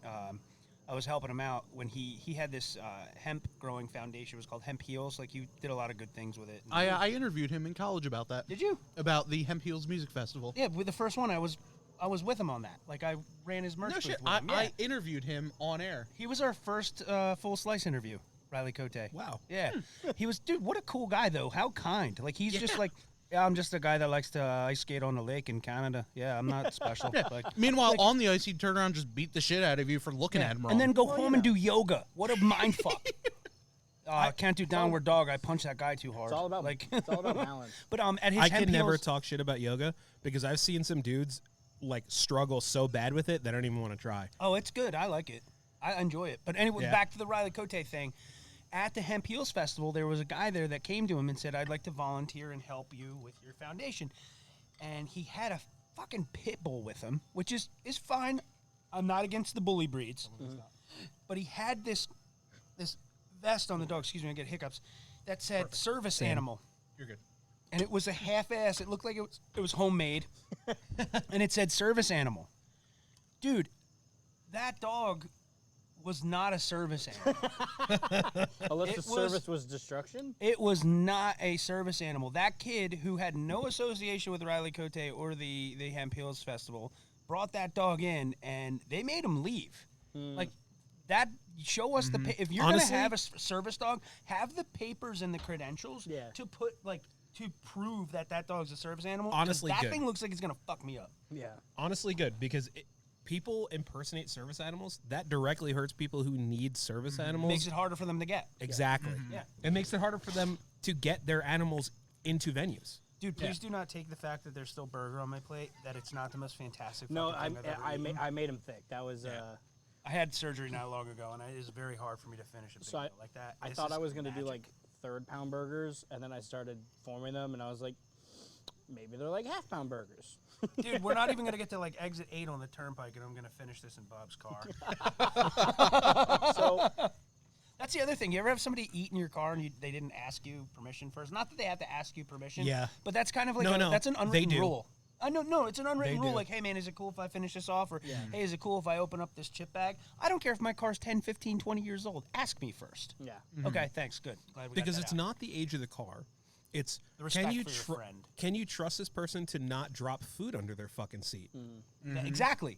Can you trust this person to not make a complete destructive mess like a toddler in my vehicle? Yeah. Yeah. And Absolutely. like 99.9% of the time, I'm like, yeah, fuck it. Do whatever you need. I don't care. Like, Right. Yeah, that's why I asked Bob. Bob went through. What did we go through? The Burger King drive-through last time, something like that. And I asked Bob. I was like, "Is it okay if I eat in your car?" He's like, "We just went through Burger King. I'm gonna eat in my car. It's okay." But I still respectfully had to ask. I just have to do that. You set standards for yourself as an adult. Yeah. One of them is asking if you can eat in the car. You know what else bugs me about that? When people bring food over my house, I'm fine with it. But then they leave me their garbage on the table. No. Disgusting. If you do that, I hate you. At least offer to say, "Hey, can I throw this out?" Yeah. Or where's the garbage or whatever. Yeah. I remember an old episode of Opie and Anthony. There was a guy, one of their PR guys. He did relations with celebrities, whatever that's called, the handler or whatever. He would go to parties and bring his own desserts, and like they were his dessert. Like when dessert hour came for the party, he would have his own box of desserts. Like he would just Not to share? no. Just his. He would go to like Magnolia Bakery in New York and like bring like a fucking. Remember the croissant donut was like a big thing back in the day. oh yeah, like cronuts were Yeah, they? cronuts. Yeah, dude, he had those, and he brought one for himself to a party I can't imagine bringing something to a party. and not offering it. Exactly. Yeah. Alcohol, food. If I'm bringing something to a party, it's for the party. How could you be so selfish? Yeah. Dude, everything I've only ever brought time- here is to share. The only time I would ever be okay with that is if it was like a dietary restriction. That's That's different. true. Like That's if you different. can't have like a certain type of thing, or like your food needs to be cooked separately, or like in a special way for like whatever religious diet, whatever. Right. Yeah, but I'm that's cool cool with to have that. Yeah. time. That's Yeah. a good caveat. I didn't think Yeah, of that. like Yeah. that's the only time I'd be like, oh, okay, that's fine. Yeah, but that's also a time where somebody wouldn't judge you harshly for No, yeah. thinking that, So, no, that's good. Dude, best burger ever. I still got a little bit of the burn, but not. It's not. It's like at a- no point is it a heavy burn. No, none of it is. It's Yeah. a very friendly, welcoming burn. Yeah. And you could taste everything in it. It's Yeah, not you like taste everything. it doesn't turn into like a mush of different No, flavors. nope. It's all there's like so many different levels of complexity here. Yeah, I'm gonna say there's been a couple things where I was like, it was pretty good. Maybe don't try it. If you remotely like spicy stuff, eat this burger. Yeah. Try this burger. Yep. Are you gonna have like are you gonna write up a recipe Yeah, for it? or- I'll put up what I did to put it in there because this thing turned out. The sauce came amazing. I tried a little bit of the burger on its own just to see what the meat was about. You could actually taste that smoky jalapeno flavor in the burger meat, which is pretty ridiculous. No doubt. Yeah, if you guys down on the other side of the table haven't tried this, do some fries with the mac sauce alone. It will change your life. I mean, don't get me wrong. The ketchup's fucking bomb on there too, but Oh my. the mix of the three sauces into the mac sauce, something special. There's more You than get three. when you have that Good condiments. point. There's a weird word that comes to mind when I taste the condiments with the cherry pepper and the mayo. It tastes like good deli. That's the word I feel. Yeah. Good deli. Yes. Like a good deli sandwich. Because You like know? you get that cherry pepper relish. Yes. Yeah. Well, like a that's- good sandwich. Like been if I'm going to making- like Tasty Sub Shop or something like that with the cherry pepper relish on top, The you last get that. 3 days in a row, and I tagged condiments the first time I did it. I made I made like super gooey scrambled eggs, and I made toast yeah. for the eggs. And instead of using butter, I put condiments on it, and then I toasted it like I would any other, and then I put my eggs on top. You made the profoundly awesome statement in your last podcast. Fuck butter on grilled cheese. You use mayo. Mayo, yeah. And you did the condiments on the grilled cheese. So it wasn't on grilled cheese; I had it on cheesy eggs. Oh, cheesy. So I egg. make, on the inside, you mean, where you put Where the egg eggs would go on top. Oh, I thought you meant like you grilled it out. Okay, cool. No, I made them. No, like, but you open bring a slices. good point. Yeah. So I wanted to do a cheese, a grilled cheese. I know it'll work. It has to. It has to work. Yeah. But I've We're been making depending these on like it. Gordon Ramsay style eggs, Help me, Condiments. You're my only hope. Fluffy. No, like super liquidy. Yeah. You just stir for like 15 minutes. It takes forever to make the eggs, but like damn are they worth it. Yeah. And I've been using the Condiments, and I just toast. I have a pan out on the stove that I just used to toast bread for the last week. That I've just been putting his sauce on, and then toasting it, and then putting whatever I was gonna put on the inside of the sandwich. That's like the next level of insanity of a home chef. Like I have, this is weird. Everybody thinks that I have like 50 million skillets because I sell tons of skillets. I have maybe 10 or 12 in my personal collection, like including my heirloom pieces, like 10, 12, that's it. I have one pan that's a little number 6 Griswold. The surface of it looks like the surface of the moon. It's so pitted and terrible. But the little pits and traps and stuff can trap in oil and make it really nonstick. That is just my filet mignon and egg pan. Those are the only 2 things that will touch that. Yeah. Because the filet mignon, I'm super anal about filet mignon because there's not enough fat in filet mignon for it to cook right. And then my other pans are just kitchen sluts. They could just take everything. You know what I mean? Just whatever. That's why. Sorry, I just said that on your podcast. Yeah, it's fine. We were That's why I just use, talking about anaconda. Why is that a problem? Yeah. There's the line. Is that? The 12. That's the line. We sluts moved is it the back line. quite a bit. Sorry. But they just can take anything. I could put any kind of meat on them. And it's in them, Kyle. I do. I cook a lot of meat. But it's funny because you'll have these pans that you'll say, that's my grilled cheese pan. That's my good grilled cheese. No, not that skillet. No, put that skillet back. That one for the grilled cheese. Leave it. That's my egg skillet. They don't stick in that one. They stick in that one for some unknown reason, but the grilled cheese doesn't stick in that. Then you get to that next level of insanity. That's a good place to be, though, because then you're starting to particularize your meals to the point where you know what vessel cooks them better. Oh yeah. Then you can start doing some real crazy shit. I have 2 number 14 Griswolds, which was the second to largest size Griswold made in the 1920s. And it is, I think it's 16 and a half or 17 inches in diameter on the top. I have 2 of them, and they are just for pizza. Yeah. Kyle, angle your mic down just a little bit so you're hi. talking right in the front. Sorry, I was There trying to we catch go. that airplane with the fucking microphone. Sorry, guys. So Yeah, so you'll have specific pans for specific... yeah, I mean I'm all over the place. I have like my little.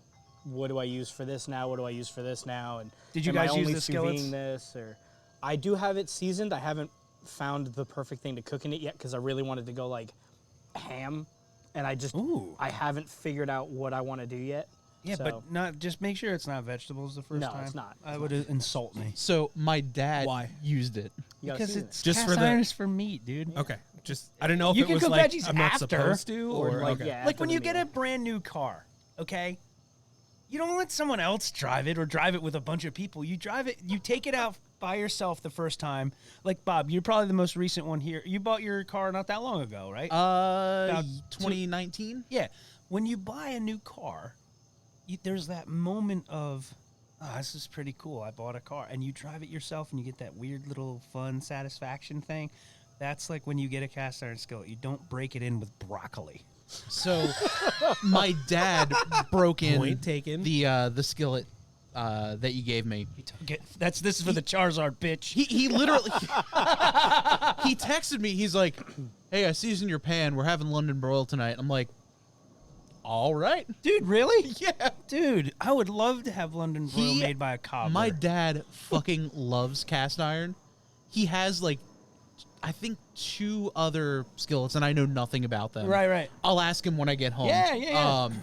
But he's got this one. He's like, man, I love the ridges on this one. He's like, you're gonna get some great like grill marks and everything. I'm like, Yeah. Kyle knows his shit. Yeah. I had 3, and I was like, I can't believe. I went through my collection. I was like, what do I have 3 that are equal? Because I don't want Joe to be like, like Veruca Salt and Willy Wonka. She got 2. I want another one. Like, he got a 10. I got an 8. I want a 9. Bronson got a 9.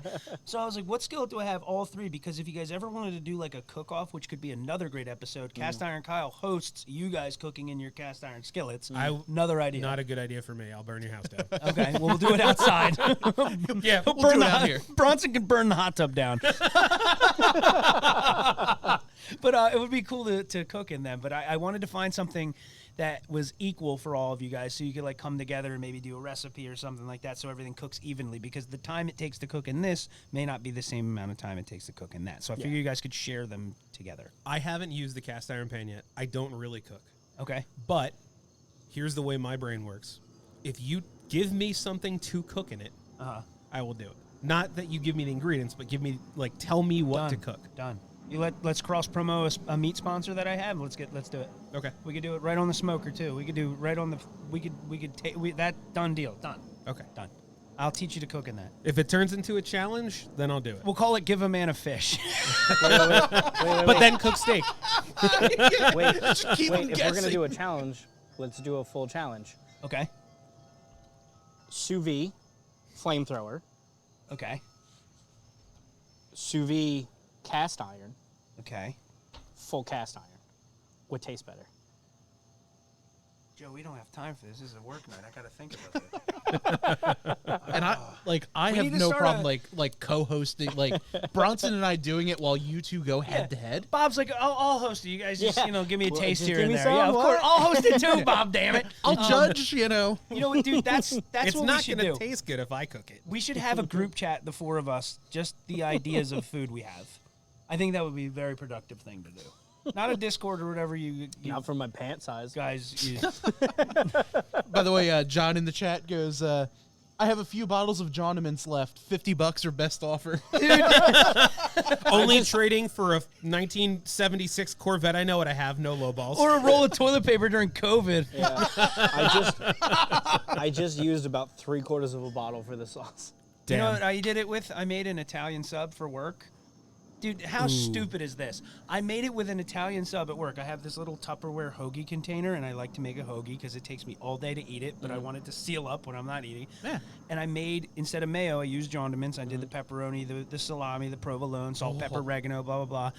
Forgot that I used condiments on it the next day when I went to work and ate it because it was just like one-of-the-mill lunch work thing. I took a bite, and I was like, oh, yeah. Oh, my God. Like, every once in a I while. wish I would have remembered. You I would ever have been get- looking forward to it all day. You ever get in a tiff with your spouse, with your loved one, and then they say something, like, completely sweet to you, and you're like, oh, yeah. I'm sorry. I'm not mad anymore. That's why I love you. That was, like, literally me taking a bite, being like, oh, yeah. Oh. Angelic like, Heart there is is playing good in in the the background. My world. day's not bad anymore. This is awesome. I have a little tiny cup that's like, that big, that high. Mm-hmm. And I keep a little squirt of it in my container when I go to work. I've See? been making chicken sandwiches. I So love I that. grill my chicken. I'll season it with all the stuff I season all my chicken with. Dude, and my then cat was put that like, on yo, top. what is that? What Like, you got? she smelled, my cat, if I have a new food, she knows the smells. Like, if I'm eating steak, she's like, You want to talk about things that instantly make your day better? I'm always angry, 24/7. are you? Oh yeah, You come across like a very I try like, really hard. peaceful guy. Ask Joe. I've gotten a lot better. Like, are you like a choose violence guy? I love the I, pause. I Yes. abstain from answering that question. I plead Yeah, the you fifth. seem like a very like even keeled. I'm dude. trying really hard. I got Am I bothering you No, enough no, where you no, have no, to no. try really hard? Because I can go. no. Me and Bob go to check something in his car. We come back. Joe's drowned in the hot tub with his hand on his neck. It's all internalized. It's all internal. I don't get mad at people. I get mad at myself. So how do you to not get too deep here? But what are your? Because I've dealt with anger myself. What are your personal methods of retaining that emotion? I know what my stepdad was like, and I don't want to be him. There you go. There you go. You know what kind of person you don't want to be. That is the 100% right answer. You don't want to do that to anyone else. But I'll be pacing my house, having a terrible day. Something at work pissed me off, or I just got home and someone almost fucking hit me or whatever in the car, right? And I walk in and I'm like furious, and Allie's at work, and I turn the corner and there's my dumb little cat just sitting there looking up at me with that stupid smile on her face. And you know the scene in The Grinch where it's like, and then his heart grew 3 sizes that day, and it makes this and it sound in the melts off you glass like where a his candle. smile like cracks up like that. Yep. That's me. I turn the corner like, and then I see her and I'm like, Baby. baby. My method, this is. I'm glad we're catching this on camera. My method is to start my day before I leave the house. I give my cat a little handful of Taste Temptations fish treats. Yeah. She comes downstairs and meets me at my work boots every morning. Wow. Waits for the treats. I give her the treats. She eats them. I put my boots on. She looks over like, have a good day, have a good day, Dad. I don't have to go that far. That makes my day start off so different. And leaving when my girlfriend has off in summertime, like she'll be still sleeping in bed when I leave for work. Like turning around and turning the light off in my room with the 2 dogs sleeping with her and the cat with the treats, and that has getting animals in my house and in my life 24/7 has absolutely reduced the amount of stress I feel no matter what. Regardless of like how shitty of a morning or how bad I slept, I'm always up before Allie when it comes to like work days. Yeah. I kiss her goodbye every single morning. Never miss a morning. Yep. Or good night either. That's a strong belief. Never go to bed angry. If I don't get out of bed by 8 a.m., Kel is at the door. Keenan and He Kel? sits there. That's Cat Can. Oh, Kel. Baby. Just call him stupid baby. Stupid baby. He's the one that looks like he's always squinting because he Yeah. had eye infections. Looks like he's high. What's up, Always. Dad? Wake up, Dad. Acts It like looks he's like high he too. has some very Welcome to Good mysterious Burger. spiritual wisdom he has to drop on you. Ooh. Never does. But he doesn't have nothing to say. nothing between those ears. Dad, you should cook more fish. Like he knows the times, and if we're not up by 8, he sits in the doorway of our bedroom, and then if we're not up by 8 or looking in his direction, he just starts yelling. He's just like, "Hey, it's There it is. fucking time to wake up." And I also think having decent people around you that you can count on as far as not like burden count on, but just like I have a good core group of like a couple good core group of friends where I can actually tell them how I'm feeling and not like get like, oh, you're being weird, dude. Like Yeah.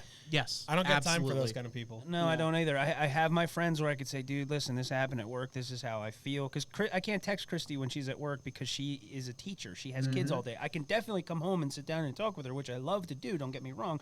But to have that core group of friends around that you can just be like, hey, dude, listen, what I got going on. What do you think? That is imperative. I'm down to start a group chat with you guys because I could absolutely feel like, dude, I had an idea. You can do the same thing with good ideas too. I had this idea. What do you guys think? It'd be like, that's fucking awesome. It's like having a bunch of Johns in one group chat. Yeah. Fuck it, add John. Yeah, and that John. Yeah. It's a good thing to have the support of your fur friends and, you know. Joe probably kisses his furless wife goodbye friends. and she puts, get the cat off of me because of his beard. I pick him up all day long. I'll pick him up as we go to leave, and he's just like, "Mah." What are your Actually, I cats' think names? Kel, Luna. God, not Luna. Kel, Luna's my cat. Dusty, because she always looks dirty. Violet, because she can't stop eating, and Xena, because we thought she was like, when she was a kitten, she was like the warrior cat, protect her sisters. Yeah. Now she's a big bitch. She doesn't do Now she's a washed-up actress at Comic-Cons? yeah. Now she's Kevin Sorbo. Oh God. Uh-oh, because I said that? Great. We're going to have Xena mad at us. Yeah. Let me. What are your animals' names? You have any animals, Bob? I have 2. They're named Johnny and Sophie. See? There you go. Love it. Two pit bull mixes, and I fucking love them. Love it. What about you, 2 Bronson? biggest What are your- idiots. I have 2 cats. Okay. One of them is Gypsy. One of them is Luna. Gypsy, dude, that's an awesome name. I tend to not call her Gypsy because I got called out for that being a racist name. Nobody calls their animals names their real names. Oh, No. yeah. So because I didn't want to call Gypsy Gypsy, Lettuce on her head? Yeah. I just started deferring to calling her Baby. Yeah, 'cause that's cat, cool. Baby. But then the weirder names developed. Call her Tramp, like the Cher song, Gypsies, Tramps, and Thieves. Call her Tramp until that's bad, and then call her a thief. Right now, her nickname's Turkey Goblin, Oh, and Luna's nickname is Stinky Slinky. And they answer to it. why do your cats, dude, my cat's name was Yoshi. I thought that was a cool cat name. I thought she would like it. She never came when I said that word. I tried a bunch of different words, and one day I just went meow, meow, meow, meow, meow, like that. She went, whoa, someone's singing some good shit. And now her name for the last, 5 years has been Mare. Mare. That's her name. I changed it at the fucking vet, too. I'm like, her name's Mare. You're never going to see her because she's a cat and you're a vet. Yeah. We're going to name her Mare. Like, the dog, we adopted 2 labs over the last year, and one is Sydney, but she doesn't come to that. And we call her Squid. She comes to Squid. And our other dog is Deli. Her name was Adele from the kennel. I'm like, no, never mind. I'll find another name like you. So we call her Deli. And she's delicatessen when she's bad. I was like, I hope they That got was that. amazing. That was good. Delicatessen. Yeah. Delicatessen when she's bad. So We- deli, squid, and mare. Gypsy got the nickname Turkey Goblin because she eats everything, even like not edible. I've watched her try to eat rocks, like full swallow and then puke back up. Ooh. And I can't stop her because she just sees something, beeline, and then gone. And I'm like, what do I do? And then she's like, blah. Do they throw up at a? You ever have a cat throw up at a protest? Our cat does. No.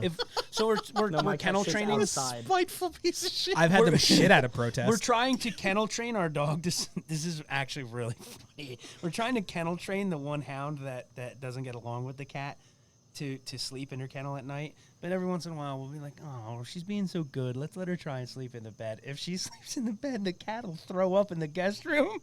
Wow. Like, fuck you guys. I want that bed. Oh man, no, we have litter box disputes. Oh, they the- fight? No, if the litter box. So we have all of our litter boxes in one place, and then I cut out a door in the closet, so there's like a little cat door for Smart. them to walk in without Smart me, man. me having to open up my actual closet door. Yep. So it's like they have their own little. Very and smart. if they don't like how clean the litter is, or if it's too low, or whatever they're feeling that day, they just shit right outside the door Oh my God, that's out of protest. Yeah. to let you know. Cats are such assholes. So when we just had Luna, right? My I dogs would inherited never. Luna. You hated Luna? I inherited Luna. Oh, you inherited. But yes, also I hated Luna. Okay, I But thought you. also- I wasn't joking. I thought you did say that.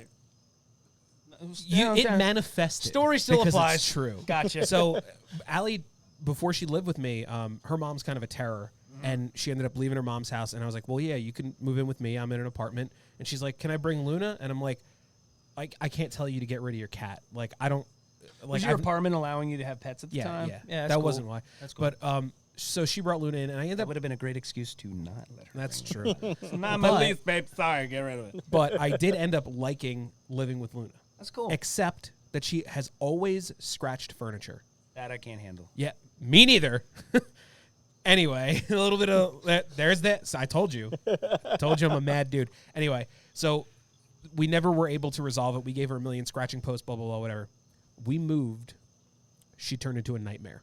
She attacks my house guests. Oh, She scratches the furniture more. What? But she's an angel to Allie and I. that's so weird. So she hates Joe more than anybody ever.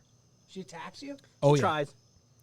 So Joe used to live with me for a little bit while he was renovating. Yeah.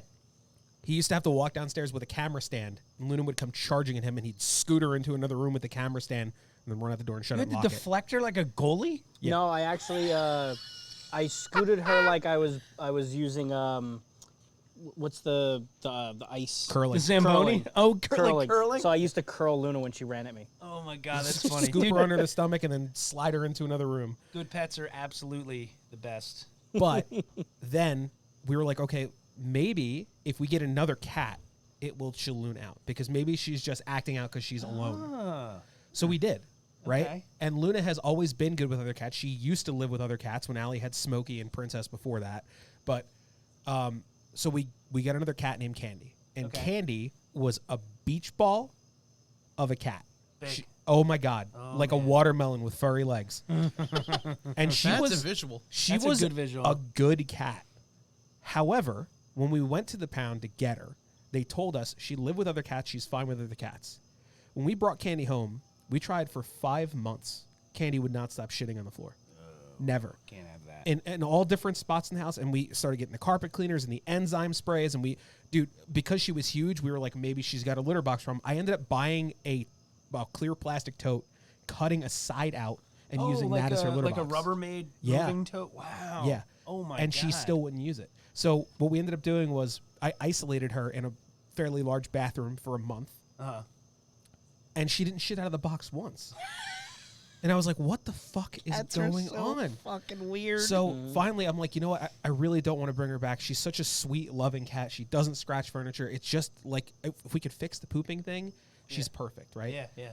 So I let her out, and I'm following her around, and I see her come around the corner and lock eyes with Luna, and she goes, "Meow." It was dominant. she hated Luna. so much that it made her shit. So I went back to the MSPCA and I said, when the person originally surrendered Candy, why did they surrender her? And they were like, well, we're not supposed to tell you, but they were having behavioral problems, and the people surrendered 2 cats. Candy fucking hates other cats. But the SPCA never made that connection. They're supposed to do that for you so the cat doesn't have a shitty experience. Yeah, so the only appointment... Oh, God.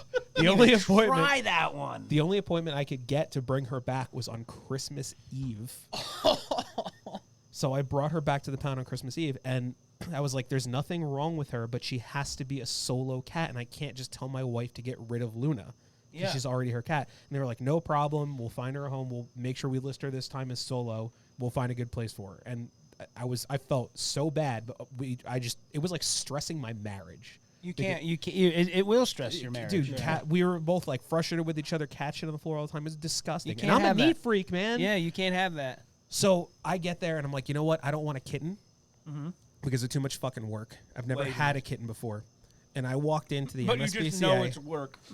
I walked into the MSPCA and I told that lady, I don't want a kitten. And she said, yes, you fucking do. And she shoved Gypsy in my arms. And you took And she started purring immediately and I almost cried. And I was like, well, this is my fucking cat now. And then I brought home a 4-month-old kitten and it's been great ever since. Dude, purring kittens can solve gang wars. There is nothing there's no dude, if they handed Vladimir Putin a purring kitten with Zelensky in the same room, he'd be like, it is okay now. Like, it'd be done. Yeah. Was that too much? No, if only. I actually had my first kitten experience recently, and I'm pretty sure I talked about it on the show. We were at the boardwalk. They came in the stroller. Exactly. My dogs love cats. Yeah. They just want to play. Right. But they're 60, 70-pound pit bulls. They're big boys. And cats are not. So my Cats dog are not 60-pound pit bulls. My dogs they're just like, oh my God, I want to play. I need to play. And they'll my dog has literally broken out of the house, opened our storm door. Oh no. Just by headbutting it, and it'll open up just to go play with the cat. And the cat wants nothing to do with him. And our neighbor just lets the cat out. And the cat will hang out on our porch. So the cat knows, and it's the cat wants nothing to do with their house. It literally walked into our house one day. What? Literally the cat walked in. My one dog's just like, oh, hey, what's up? And it just came And the to cat's you? just like, all right, cool. This is where I live now. How do you feel about cats? I have no problem with them. My brother and my dad are very allergic, so we can't have cats. Okay. And I'm slightly allergic, Okay. but not to the point Turns where I'm out. going to be like, ugh. So the one time I see the cat just chilling on my front porch, and I'm like, all right, come on up. So I pick up the cat.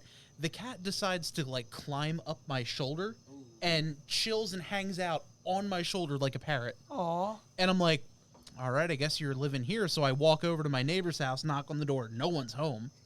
So I'm like, This yours? so I'm like, all right, you live here. And I set the cat down on their porch. They have a little chair there. I walk, I turn around, the cat's following me. I'm like, no, Oh, he picked no, you. you are not my cat. He's your Pikachu. That's your cat now. I took a picture. The cat was literally knocking on our door. The cat followed me and put its paw on our screen door wanting to come in. Aw. And I'm just like, what? Why? Go home. So you get bullied by squirrels and adopted by cats. Yes. Basically. Bob Got it. is loved by all. Aw. Literally, it's Ooh, it's knocking an orange cat. You You got- got to be careful. You on got my bullied- screen door. You got bullied by birds too. Yes. So. Birds. I had a bird shit in my eye. I forgot about that. Yeah. It only makes sense. It's natural that you have Were a you cat looking up at the right time? as your No, spirit. I was reading. I was sitting like this.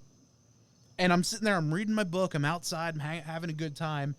And all of a sudden, I just fear... And there's a a squadron of pigeons coming down to Ride of the Valkyries. And I'm sitting there, I'm like, did it Ride of the Valkyries. I'm like, how did it hit my glasses? It literally just came down at the perfect angle and hit the inside of my glasses. Did you wash your eye out and flush your eye?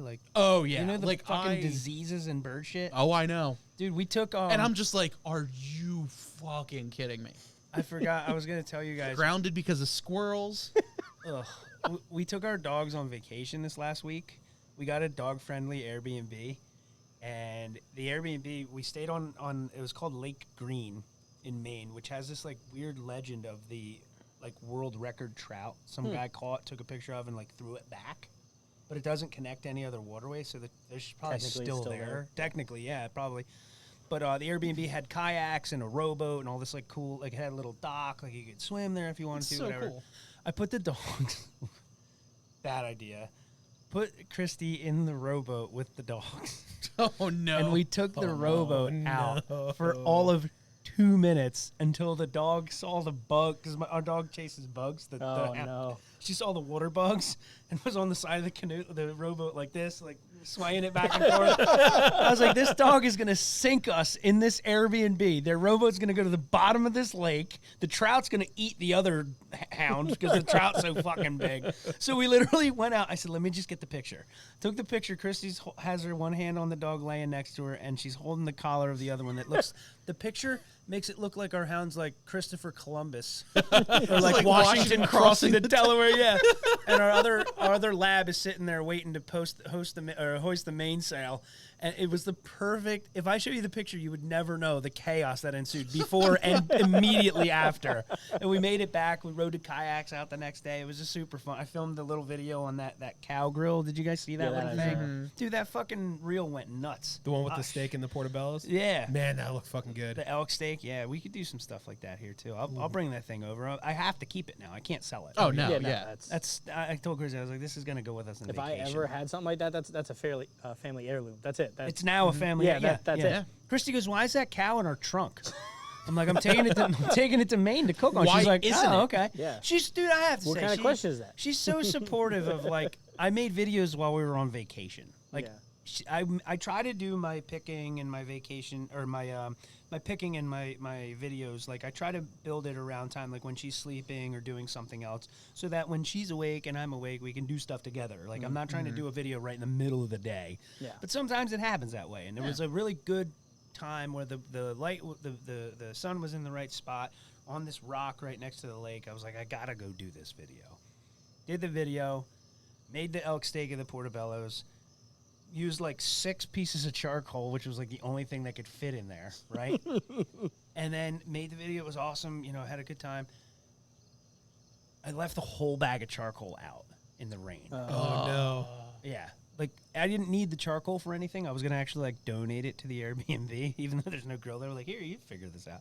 Have fun. But I don't want to deal with anything as messy and cumbersome as a wet fucking bag of charcoal. Oh, yeah, It's pretty bad. I will take a cat shitting in my house any day over a bag of wet charcoal. But it was worth it because we got the shots, right? That's all it's about, guys, right? That's Am why I right? ended up getting the Traeger. I didn't want to deal with charcoal anymore. Yeah, no, dude, Traeger's awesome, man. Is that that's the Wi-Fi one?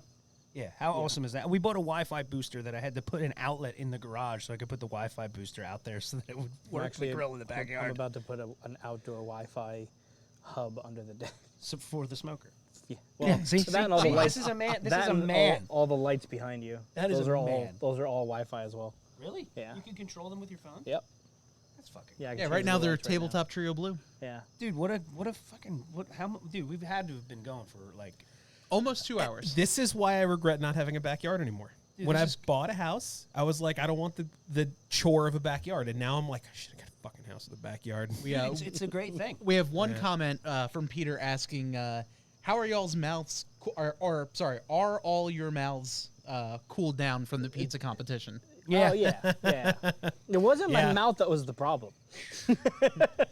Dude, I don't know if I talked about it on here. Did you guys ever do the one chip challenge? No. No. Dude, Tyler and I did a full slice, and he's like, it was when the one chip was like really hard to find. Yeah. And the guy at 7-Eleven was like carrying the display out as I was buying a Monster. He's like, these sell quick, you need one. I'm like, okay, I need one.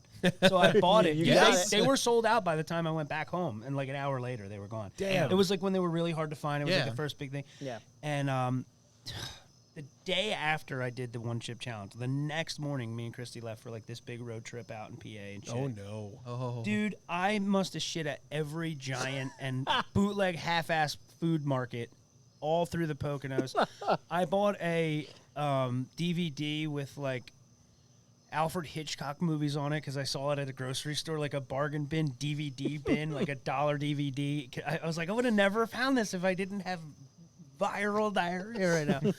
But I would not suggest to do that chip challenge before you go on a road trip. I would suggest having a free open. I don't know why it messed me up because hot sauce doesn't mess me up, but the chip did. But I think it'd be really fun to do the next round of the Pocky Chip Challenge. I think we should do something like with it. Like imagine taking 4 or 5 of them, crushing it up, and making like a breading out of it or I was gonna something. say like a breaded chicken cutlet or something. Yeah. Because it's not, when you cook with capsaicin oil, it disperses different, it does different things. There's different chemistry involved. I think it'd be something fun to play around with. I have so many ideas I want to talk with you guys about. Yes, the hot chicken parm. That's it. Oh, dude, the one chick challenge. That's marriage.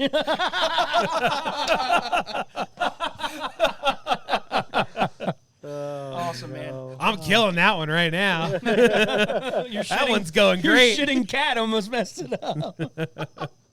That was tough, man. You know, like coming out of the bedroom every morning and just seeing like a turd right in the carpet just had me like, Dude, I wouldn't have. Eye twitching. That would have strained on anybody's, man. Dude, you we weren't even mad at each other. We were just mad. at the situation, and it caused you to be a dick to each other. You want cereal? Do you want fucking cereal? No, we didn't. We never went that far, thank God. But Yeah, it was no. like, Yeah, nah. this, dude, stressful. Pumpkin spice frosted flakes, pretty good. What? Yeah, they're pretty good.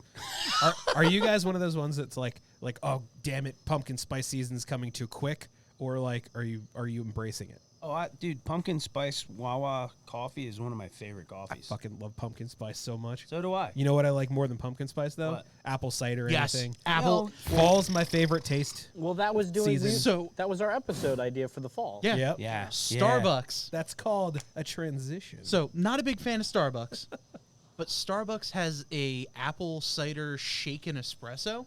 Whoa.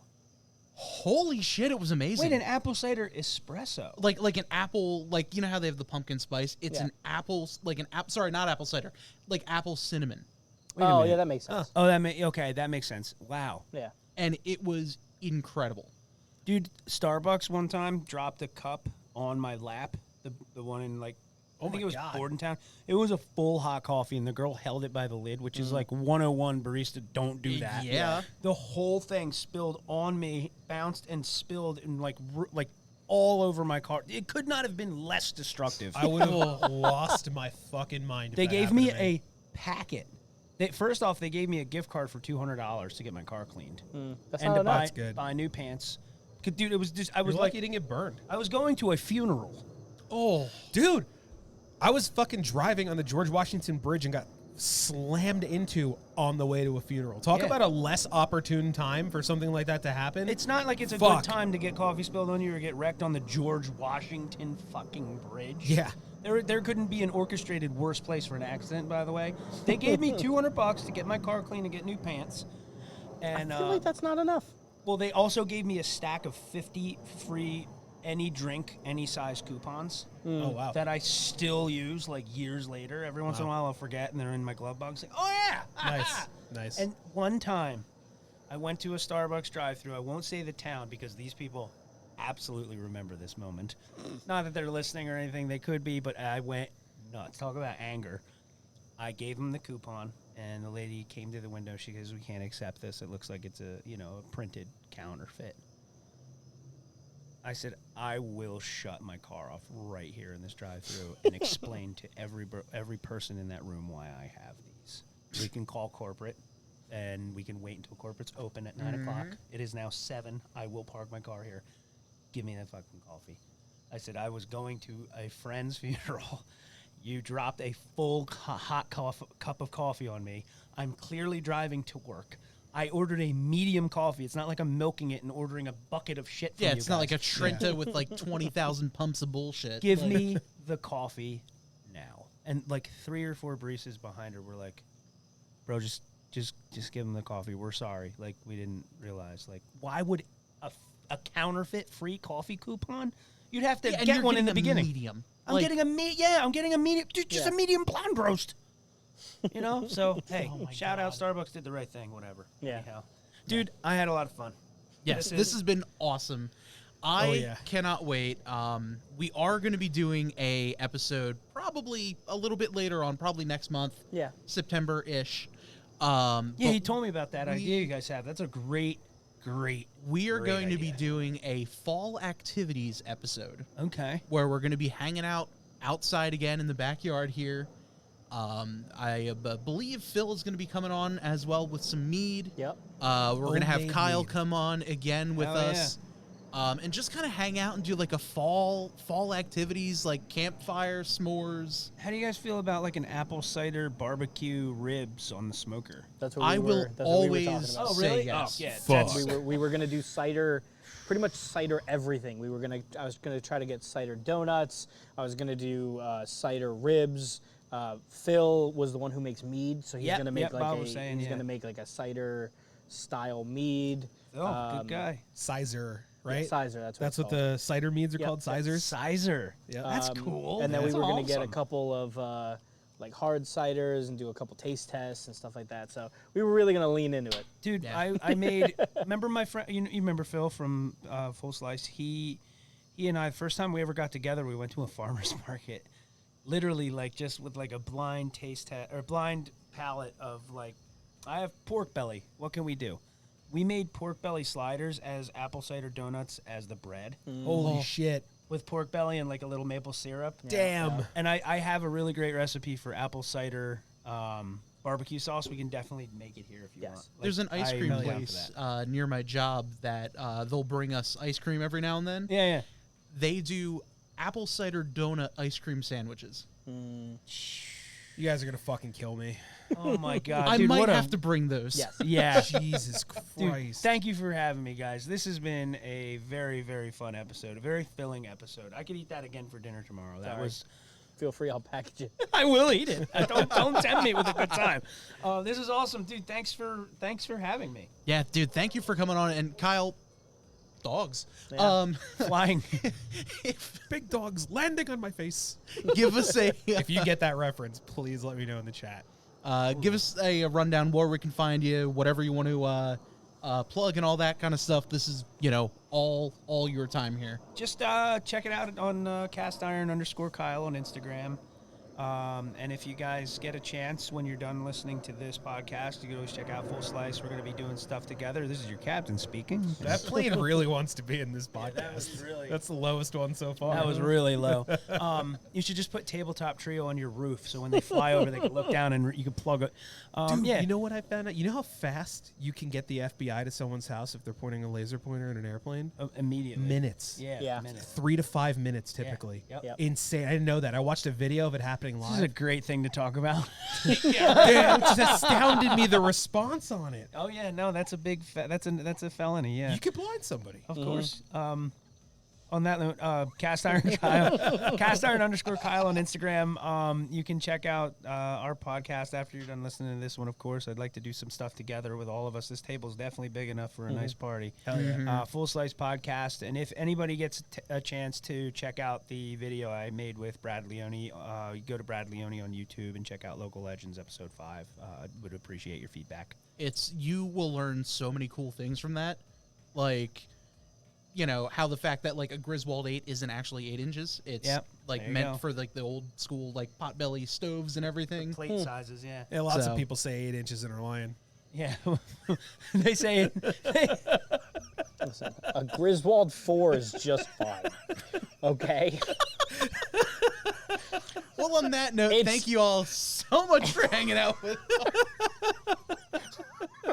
us. As always, if you are watching us here on Twitch, thank you so Wait. much. that's so funny because Griswold 4s are so rare. They're Hey, like the hey.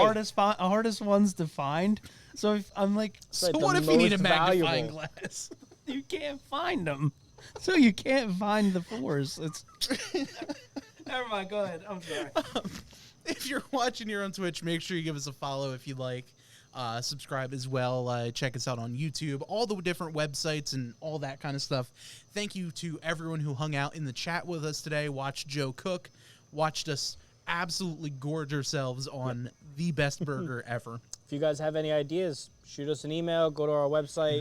If you want to come on, go to the website. You can send us through a chat in there. we could answer and see what's going on. So. Yep. And after this, make sure you check us out on Instagram. We're going to do a quick video. We always have our guest roll for what the next cooking episode is going to be. Oh. So we're going to have Kyle roll for the next cooking episode in a quick little bit. Bronson's already got the dice. Sweet, man. So we're going to do that. So check out our Instagram a little bit later. We'll have that one up too. So for one final time, I'm Bob. I'm Bronson. I'm Joe. And I'm Kyle. And this has been Tabletop Trio. Thank you all so much for hanging out. And we'll see you guys soon.